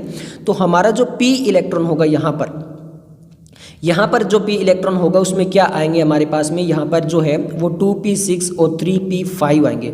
तो यहाँ पे 2p6 में आएंगे तो यहाँ पर कितना हो जाएगा, 6 इलेक्ट्रॉन हो जाएगा, यहाँ पे कितना हो जाएगा, 5 हो जाएगा। तो टोटल 11 इलेक्ट्रॉन हो गए। जबकि जो क्लोरीन का जो p है उसमें 11 इलेक्ट्रॉन हो रहे हैं, जो कि गलत है, क्योंकि यहाँ पे 6 इलेक्ट्रॉन होने चाहिए, तो तब ये सेम होता। तो ये हमारा आंसर आ जाएगा ऑप्शन डी। नेक्स्ट हमारा क्वेश्चन नंबर 45 देख लेते हैं। क्वेश्चन नंबर 45 में बोला गया था angular momentum of the electron in d orbital is equal to. Angular momentum का फॉर्मूला क्या है, एंगुलर सिंपल एंगुलर मोमेंटम का देखिए, एक ऑर्बिटल एंगुलर मोमेंटम होता है और एक एंगुलर मोमेंटम होता है। एंगुलर मोमेंटम का जो फॉर्मूला होता है वो होता है l+1 अपॉन में h अपॉन में 2 पाई, और इसको ऐसे भी लिख सकते हैं h क्रॉस। क्लियर है, ये 2 पाई h अपॉन 2 पाई को इस h क्रॉस करके लिख सकते हैं। तो यहाँ पर क्या हो गया देखिए, √l अपॉन में l+1 ये हमें लिखना है। अब d ऑर्बिटल है, d में s l की वैल्यू देख लेते हैं। तो l की वैल्यू क्या होगी देखिए 0 1 2, तो ये हो गया SPD। तो d की वैल्यू जो आ रही है वो 2 आ रही है। तो अब हम क्या करेंगे, √2 2 + 1 और h है। क्लियर है। तो 2 + 1 कितने हो गए, 3 3 × 2 कितने हो गए 6, √6h। तो इस टाइप से हमारे पास में √6h वाला आंसर आ जाएगा ऑप्शन सी। क्लियर है। नेक्स्ट हम क्वेश्चन नंबर जो 46 देख लेते हैं। 46 में वापस पूछा गया what is the maximum number of orbital that can be identify with the following quantum number. अब ऑर्बिटल जो है वो n = 3, l = 1 बोल दिया गया है और m जो है वो ml0 बोल दिया गया है। इसका मतलब हमें फिक्स एक ऑर्बिटल ही बता दिया गया है। जो मैग्नेटिक क्वांटम नंबर होता है उसमें ऑर्बिटल्स होते हैं, तो यहाँ पर हमें m की वैल्यू ही दे दी है 0, यानी केवल सिंगल ऑर्बिटल होगा। 1 2 3 4 तो 1 होगा। क्यों? क्योंकि m की वैल्यू स्पेसिफिक दे दी है हमें, तो वहाँ पे एक m की वैल्यू एक ऑर्बिटल को रिप्रेजेंट करती है। क्लियर है? ओके, नेक्स्ट हम क्वेश्चन नंबर जो है वो देख लेते हैं। कौन सा? 47। क्वेश्चन नंबर 47 में हमसे पूछा गया what is the maximum number of electron, यानी मैक्सिमम नंबर ऑफ इलेक्ट्रॉन बताने हैं that can be associated with the following set of quantum number. n = 3, l = 1, m = -1। वापिस से हमें क्या बता दिया? एक स्पेसिफिक ऑर्बिटल बता दिया है। तो 4 2 10 या 6, तो एक ऑर्बिटल ही अगर हमें बता दिया तो स्पेसिफिक ऑर्बिटल में एक कितने इलेक्ट्रॉन हो सकते हैं? मैक्सिमम 2 हो सकते हैं। तो आंसर आ जाएगा ऑप्शन बी। नेक्स्ट हमारे पास में क्वेश्चन नंबर जो 48 है the outer electronic configuration of ज़ेडियम, एटॉमिक नंबर 64 दिया, हमें आउटर इलेक्ट्रॉनिक कॉन्फ़िगरेशन बतानी है। तो आउटर इलेक्ट्रॉनिक कॉन्फ़िगरेशन क्या होती है? ज़ीनॉन, फिर होती है हमारी 4f7 5d1 और 6s2, ये होती है। तो यहाँ पर ये तो एक्स वाला तो है नहीं। अब 4f7 देख लेते हैं। 4f7 ये वाला है, 5d1 और 6s2 ये हमारा आंसर आ जाएगा। क्लियर है? ओके, नेक्स्ट हम क्वेश्चन नंबर जो 49 देख लेते हैं। 49 बोला गया मैक्सिमम नंबर ऑफ इलेक्ट्रॉन इन सब सेल बोला गया है। सब सेल पूछा गया विद द l = 3, n = 4। अब देखिए सब सेल बोला गया ना, हमें ऑर्बिटल नहीं बोला गया। Magnetic quantum number magnetic quantum number की वैल्यू एक ऑर्बिटल को दिखाती है, बट हमसे सब सेल पूछे यानी L के अंदर कितना है। तो सिंपल से हमें L वाला देखना है। तो देखिए 0 1 2 3 S P D F, F हो गया हमारा। तो F में कितने ऑर्बिटल होते हैं? टोटल 7 ऑर्बिटल होंगे। अब आप कैसे निकालोगे? तो सिंपल देखिए m = 2l + 1। तो यहाँ पे l की वैल्यू कितनी है? 3, 2 × 3 + 1, तो कितने ऑर्बिटल आ गए? टोटल 7 ऑर्बिटल आ गए। अब एक ऑर्बिटल में कितने इलेक्ट्रॉन होते हैं? 2, तो 7 में कितने हो जाएंगे? 14। तो आंसर आ जाएगा ऑप्शन ए। क्लियर है? नेक्स्ट हम बात करते हैं किसके बारे में? नेक्स्ट हम बात करने वाले हैं 50 नंबर क्वेश्चन। 50 नंबर क्वेश्चन में बोला गया the correct set of 4 quantum number for the valence electron of rubidium atom z = 37 is. अब हमें रुबिडियम एटम बताना है। रुबिडियम किस में आता है? देखो हेलिनाकीरब, तो यहाँ पर ये जो हमारा रब वाला है इसके अंदर आ रहा है। तो मतलब 1 2 3 4 5, तो हमारा ये किसके अंदर आ रहा है? सेल जो है वो 5। तो n = कौन सा आ रहा है हमारे पास में? 5 आ रहा है। क्लियर है? ये किसके अंदर होता है? S के अंदर होता है। सबसे पहला जो होता है ग्रुप उसी के अंदर होता है, तो S के अंदर होता है। S के लिए L की वैल्यू कितनी हो गई? 0 हो गई। अगर L की वैल्यू 0 हो गई तो हमारे पास में जो M की वैल्यू निकालते हैं वो 2l + 1 करके निकालते हैं। तो यहाँ पर क्या होगा? 2l 0 + 1, तो यहाँ पर हमारे पास में टोटल जो वैल्यू ही रहेगी वो 0 रहेगी। क्लियर है? तो अब ये देख लेते हैं हमारे पास में सबसे पहले वैल्यू क्या आएगी? 5 में L की वैल्यू अगर 0 है तो M भी जो हमारा 0 हो गया और ये +1 -1, तो यहाँ पर हमारा आंसर जो आ सकता है ये आ सकता है। क्लियर है? तो हमारा आंसर आपके सामने है। अब नेक्स्ट हम बात करते हैं कहाँ पर? 51 नंबर क्वेश्चन में। 51 नंबर क्वेश्चन में पूछा गया, देखिए the orbital angular momentum of A p electron is given is. अब h/2π दे दिया है हमें, यहाँ पर वो वाला फॉर्मूला लगाना पड़ेगा। तो पहले ही हम इसको ऐसे लिख रहे थे, अब हम इसको टोटल कैसे लिखते हैं? l + 1 h/2π। अब हमें p इलेक्ट्रॉन के लिए निकालना है, तो l की वैल्यू निकाल लीजिए। l की वैल्यू क्या होगी? देखिए 0, फिर वहाँ पे 1, फिर 2, तो ये हो गया s, ये हो गया p। तो l की वैल्यू हमारे पास जो निकल कर आ रही है वो आ रही है 1। कितनी निकल कर आ रही है? 1। तो यहाँ पर 1 × 1 + 1, तो हमारे 2 × 2, तो ये हमारे पास में क्या निकल के आ रही है? √2 h/2π। अब ऐसा कोई ऑप्शन है जहाँ पे हमारे पास में होनी चाहिए √h/2π। अब ऐसा तो हमारे पास में कोई भी ऑप्शन नहीं है, तो फिर कैसे निकालेंगे? देखिए अब जो 2 होता है उसको कैसे लिख सकते हैं? √2 × √2π अपॉन में √2h, इस टाइप से लिख सकते हैं। तो इसको इससे कैंसिल कर देंगे तो h/में √2π, ऐसा कोई ऑप्शन है? ये रहा हमारे पास में, तो ऑप्शन आ जाएगा option A. Okay, question number 52 है हमारा, the total number of atomic orbital in fourth energy level of an atom is, यानी हमसे पूछा है कि total number of atomic orbital जो होंगे वो फोर्थ एनर्जी लेवल में कितने होंगे किसी एटम में। तो देखिए यहाँ पर इसका जो फॉर्मूला होता है वो सिंपल क्या होता है, n² होता है। अब हमसे जो n की वैल्यू दी है वो कौन सी दी है, 4 दी है, मतलब 4 दी है। तो 4 का स्क्वायर कितना हो जाएगा, टोटल 16, 8, 16, 32 या फिर 4, तो हमारा आंसर आ जाएगा 16। क्लियर है। ओके, अब नेक्स्ट हम क्वेश्चन नंबर जो वो 53 देख लेते हैं। क्वेश्चन नंबर 53 में बोला गया if n is equal to 6, यहाँ पे जो n दिया गया वो 6 है। The correct sequence for filling of electron will be, हमें बताना है कि करेक्ट सीक्वेंस क्या होगा। अब इंक्रीजिंग ऑर्डर के अंदर जो होता है एनर्जी में वो इलेक्ट्रॉन फिल होते हैं। एक दिया है ns, मतलब ns का मतलब क्या हो गया, 6s दिया है। एक n-2f दिया है, n-2 कितना हो गया, 4f हो गया। n-1 यानी 6-1 कितना हो गया, 5d हो गया। और एक हमारे पास में np हो गया यानी 6p हो गया। अब हम n + l रूल लगा लेते हैं, तो 6 + 0 कितना होगा, 6 ही होगा। और इसके बाद में 4 + 3 कितना होगा, हमारे पास में 7 हो जाएगा। फिर 5 + d यानी 5 + 2 कितना होगा, ये भी 7 हो जाएगा। और 6p हमारा 6 + 1 ये भी कितना हो जाएगा, 7 हो जाएगा। तो मतलब ये तीनों तो इक्वल है और इसमें कम एनर्जी है। तो इसका मतलब सबसे पहले जो आएगा वो तो ns आएगा, वो तो सभी में जो है वो लिखा हुआ है। अब अकॉर्डिंग टू द रूल जो है वो n की वैल्यू हाई होनी चाहिए। तो यहाँ पर n की वैल्यू क्या है, यहाँ पर 6 है, यहाँ पर भी क्या है, 6 है। ये तो आएंगे ही नहीं। क्लियर है। ओके, तो 6 वाले 6p वाले आएंगे सबसे पहले।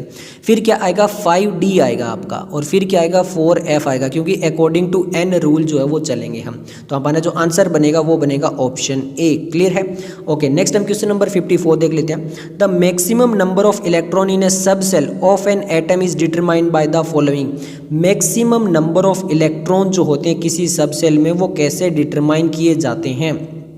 ऑप्शन क्या दिए हुए, सबसे पहले हम ऑप्शन देखेंगे। देखिए ऑप्शन दिया हुआ है 2l + 1, 4l - 2, 2n² या फिर 4l + 2। तो सबसे पहले अगर हम ऑर्बिटल निकालते हैं तो वहाँ पे जो फॉर्मूला होता है, एक ऑर्बिटल में 2 इलेक्ट्रॉन होते हैं। ऑर्बिटल वाला क्या होता है, m = वाला जो ऑर्बिटल बताता है, तो 2l + 1 होता है। अब एक ऑर्बिटल में 2 इलेक्ट्रॉन होते हैं तो ये फॉर्मूला होता है 2 × 2l + 1। क्या होता है, 2l + 1। क्लियर है। मल्टीप्लाई बाय 2 कर दिया, क्योंकि हमसे पूछा क्या है, इलेक्ट्रॉन पूछा है। अब इसको मल्टीप्लाई कर लेते हैं, तो 2 को 2 से करेंगे 4l और इसको × 2 करेंगे तो +2 आ जाएगा। तो 4l + 2 वाला जो फॉर्मूला है वो निकाल सकते हैं अगर हमें इलेक्ट्रॉन निकालने हैं किसी सब सेल के अंदर। तो क्लियर है, ये फॉर्मूला याद रख सकते हो। नेक्स्ट हम क्वेश्चन नंबर जो 55 देख लेते हैं। विच of the following is not permissible arrangement of the electron in atom, यानी कौन सा इनमें से जो एप्लीकेबल नहीं होगा।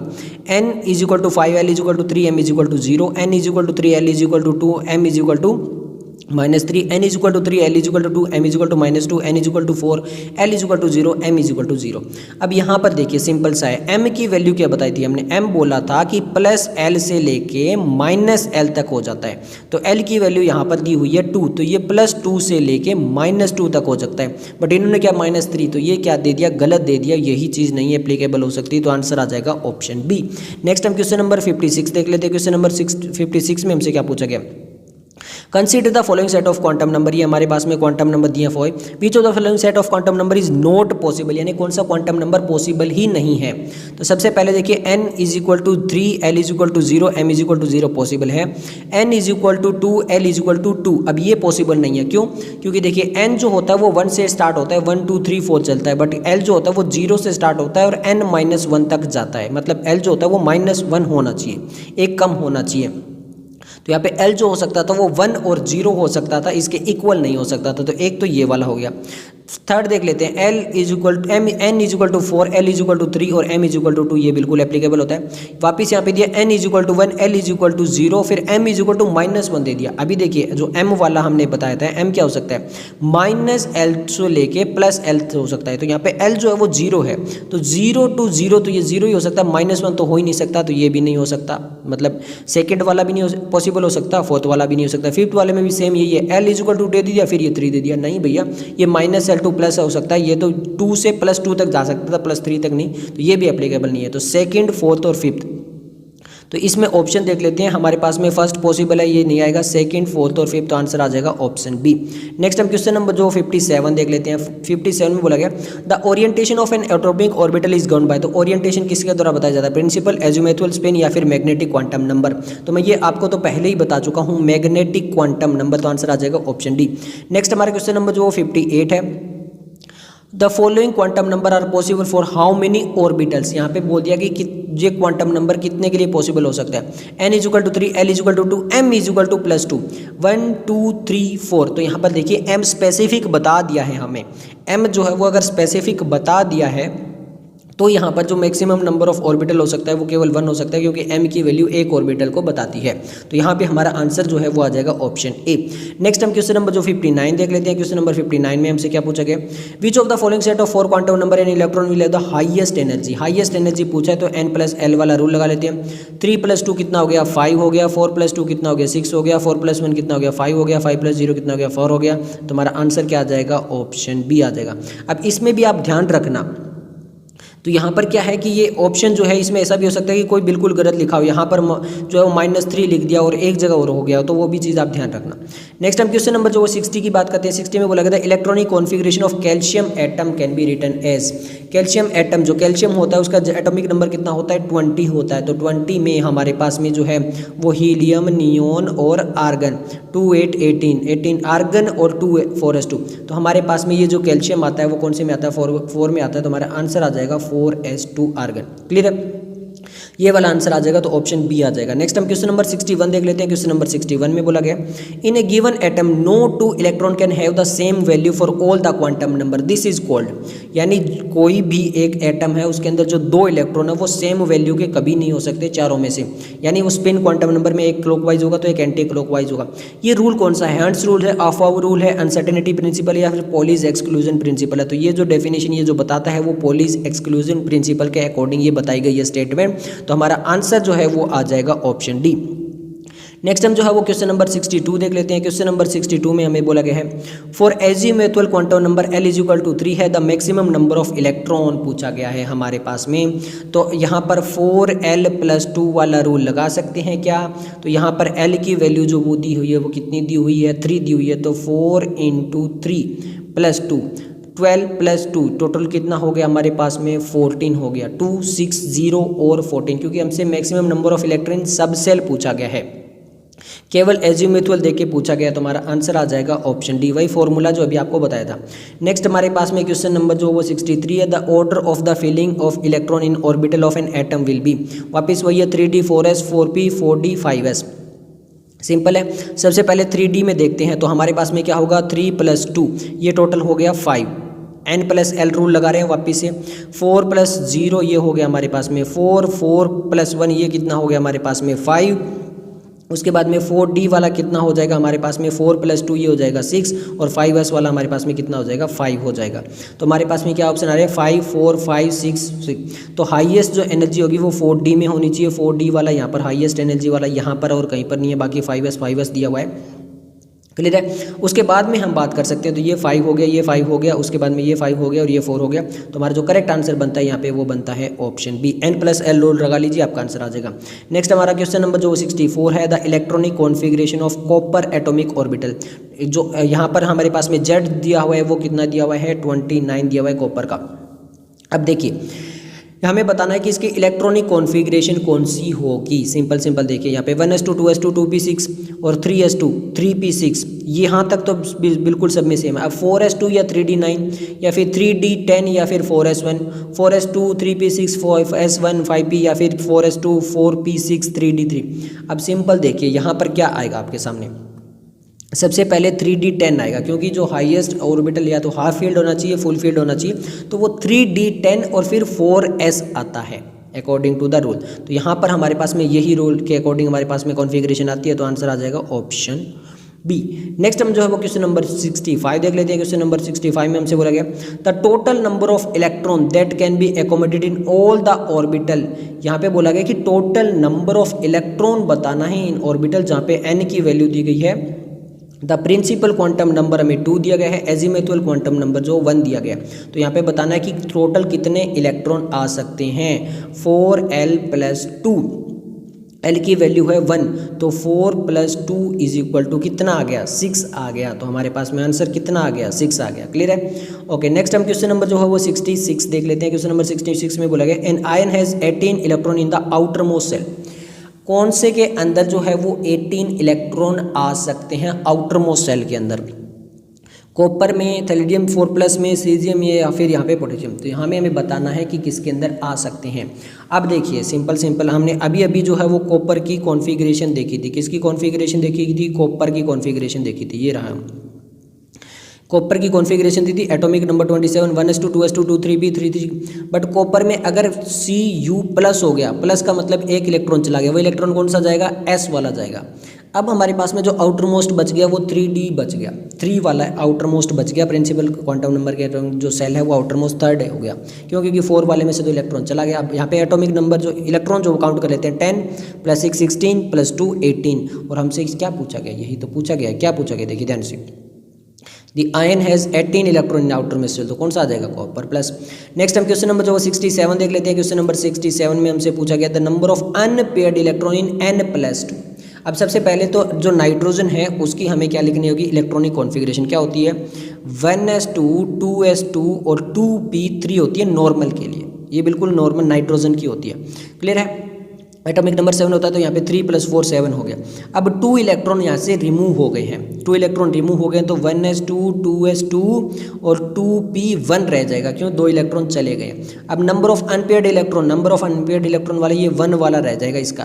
क्लियर है? तो हमारे पास में 2 0 1 3, तो कौन सा रह गया? 1 रह गया। क्लियर है? Okay. The maximum number of electron in a subshell is given by expression. Maximum number of electron अभी हम बता के आए थे, ये दोबारा यही आ गया है, 4l+2 वाला ऑप्शन हमारा आएगा, तो आंसर आ जाएगा ऑप्शन बी। नेक्स्ट हमारा क्वेश्चन नंबर 69 है the number of spherical nodes in 3p orbital are. अब ये काफ़ी इंपॉर्टेंट है। हमसे पूछा गया था नंबर ऑफ स्पेरिकल नोड्स, या फिर जिसको बोल सकते हो आप रेडियल नोड्स। तो यहाँ पर देखिए रेडियल नोड्स कितने होंगे? तो इसे का एक फॉर्मूला होता है, क्या वो होता है? n-1 - l। अगर हमें रेडियल नोड बोल दिया जाए, स्फेरिकल नोड बोल दिया जाए, तो उसका फॉर्मूला होता है n-1 - l। n की वैल्यू हमारे पास में है 3, p है मतलब यहाँ पे l की वैल्यू जो है वो 1 है, तो हम निकाल लेते हैं 3 - 1 - 1, तो ये हमारे पास में निकल कर आएगा 1। तो 1 3 नन 2, तो हमारे पास में आएगा 1, तो आंसर आ गया ऑप्शन ए।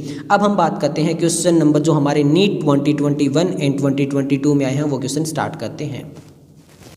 ओके, तो ये हमारा जो क्वेश्चन है, ये हमारा क्वेश्चन है नीट 2021 से। क्वेश्चन पूछा गया इस चैप्टर में, a particular station of all India radio new Delhi broadcast on A frequency. यानी यहाँ पर जो ऑल इंडिया रेडियो है वो एक फ्रीक्वेंसी निकाल रहा है, कौन सी? 1368 kilohertz. The wavelength of the electromagnetic radius emitted by the transmitter. तो हमें क्या निकालनी है? वेवलेंथ निकालनी है, यानी लैम्डा निकालना है। अब स्पीड ऑफ लाइट भी हमें यहाँ पर दे दिया गया है। क्लियर है? तो हमारा एक फ्रीक्वेंसी का फॉर्मूला था, वो क्या था? कुछ याद है? c/में लैम्डा था। c यानी यहाँ पर स्पीड ऑफ लाइट, बट हमें लैम्डा निकालना है, तो लैम्डा = c/में म्यू यानी फ्रीक्वेंसी। ये चीज़ क्लियर होगी। अब ये वैल्यू हमें यहाँ पर पुट कर देनी है। c की वैल्यू ये वाली है, तो ये हमारी आ जाएगा 3 × 10⁸ डिवाइड बाय। अब देखिए ये किलो हर्ट्ज़ में है, किलो हर्ट्ज़ को हटाने के लिए हम क्या करेंगे? 1368/10³ कर देंगे। अब इसको टोटल जब हम सोल्व करेंगे, तो यहाँ पर इसको सोल्व करने के बाद में हमारे सामने जो वैल्यू निकल कर आ जाएगी, और वो वैल्यू हमारी कितनी होगी? वो होगी 219.3। अब देखिए यहाँ पर आपको टोटल कैलकुलेशन करनी होगी, क्योंकि 212 का भी ऑप्शन है और 219.3 का भी ऑप्शन है, बट जब आप इसको टोटल कैलकुलेशन करोगे तो आपके सामने आंसर निकल कर आएगा ऑप्शन 2। क्लियर है? ओके, नेक्स्ट जो क्वेश्चन है वो हमारे पास है नीट 2022 से। हमारे पास में नीट 2020 के 2 क्वेश्चन है, पर दोनों अलग अलग सेक्शन से है। एक सेक्शन ए से था और एक सेक्शन बी से था। क्वेश्चन क्या पूछा? If radius of the second Bohr orbit of helium ion is, इतना हमें रेडियस दिया है, किसका? हीलियम का। कौन सा है? सेकंड बोर ऑर्बिट है। What is the radius of third Bohr orbit of lithium? हमें लिथियम के थर्ड बोहर ऑर्बिट का रेडियस निकालना है। अब रेडियस का फॉर्मूला भूल गए या याद है? n² करते हैं कि हम जो कॉन्स्टेंट है वो हटा देते हैं, क्योंकि हमें डायरेक्टली सोल्व करना है। तो ये हमारे r जो होता है वो क्या होता है? n² के डायरेक्टली प्रोपोर्शनल /z, इस टाइप से होता है।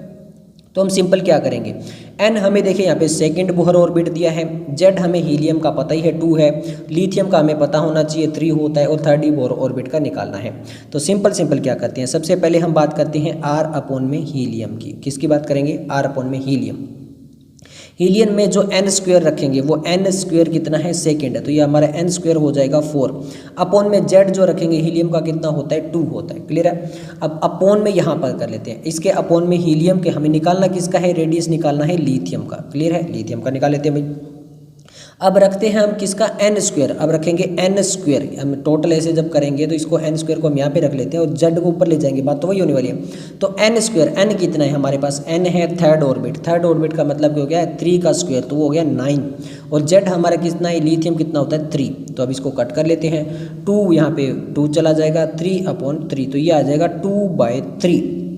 क्लियर है। अब हमें निकालना किसका है, लिथियम का निकालना है, तो अब लिथियम उधर ले जाते हैं, तो आर अपॉन में हीलियम यहाँ पर इस टाइप से आ जाएगा हमारे पास में, R helium into 3/2 is equal to R of lithium. ये चीज़ क्लियर हो गई। ओके, अब जब हम यहाँ पे जो ये दिया हुआ है इसको यहाँ पर लिख लेते हैं 105.8। अब इसको यहाँ पे कैलकुलेशन कर लेते हैं। जब कैलकुलेशन करेंगे तो हमारा आंसर देखिए सेम दिया हुआ है 158.7, 158.7। ये बाकी तो यहाँ पर जो है 15 और यहाँ पे 1.5 है।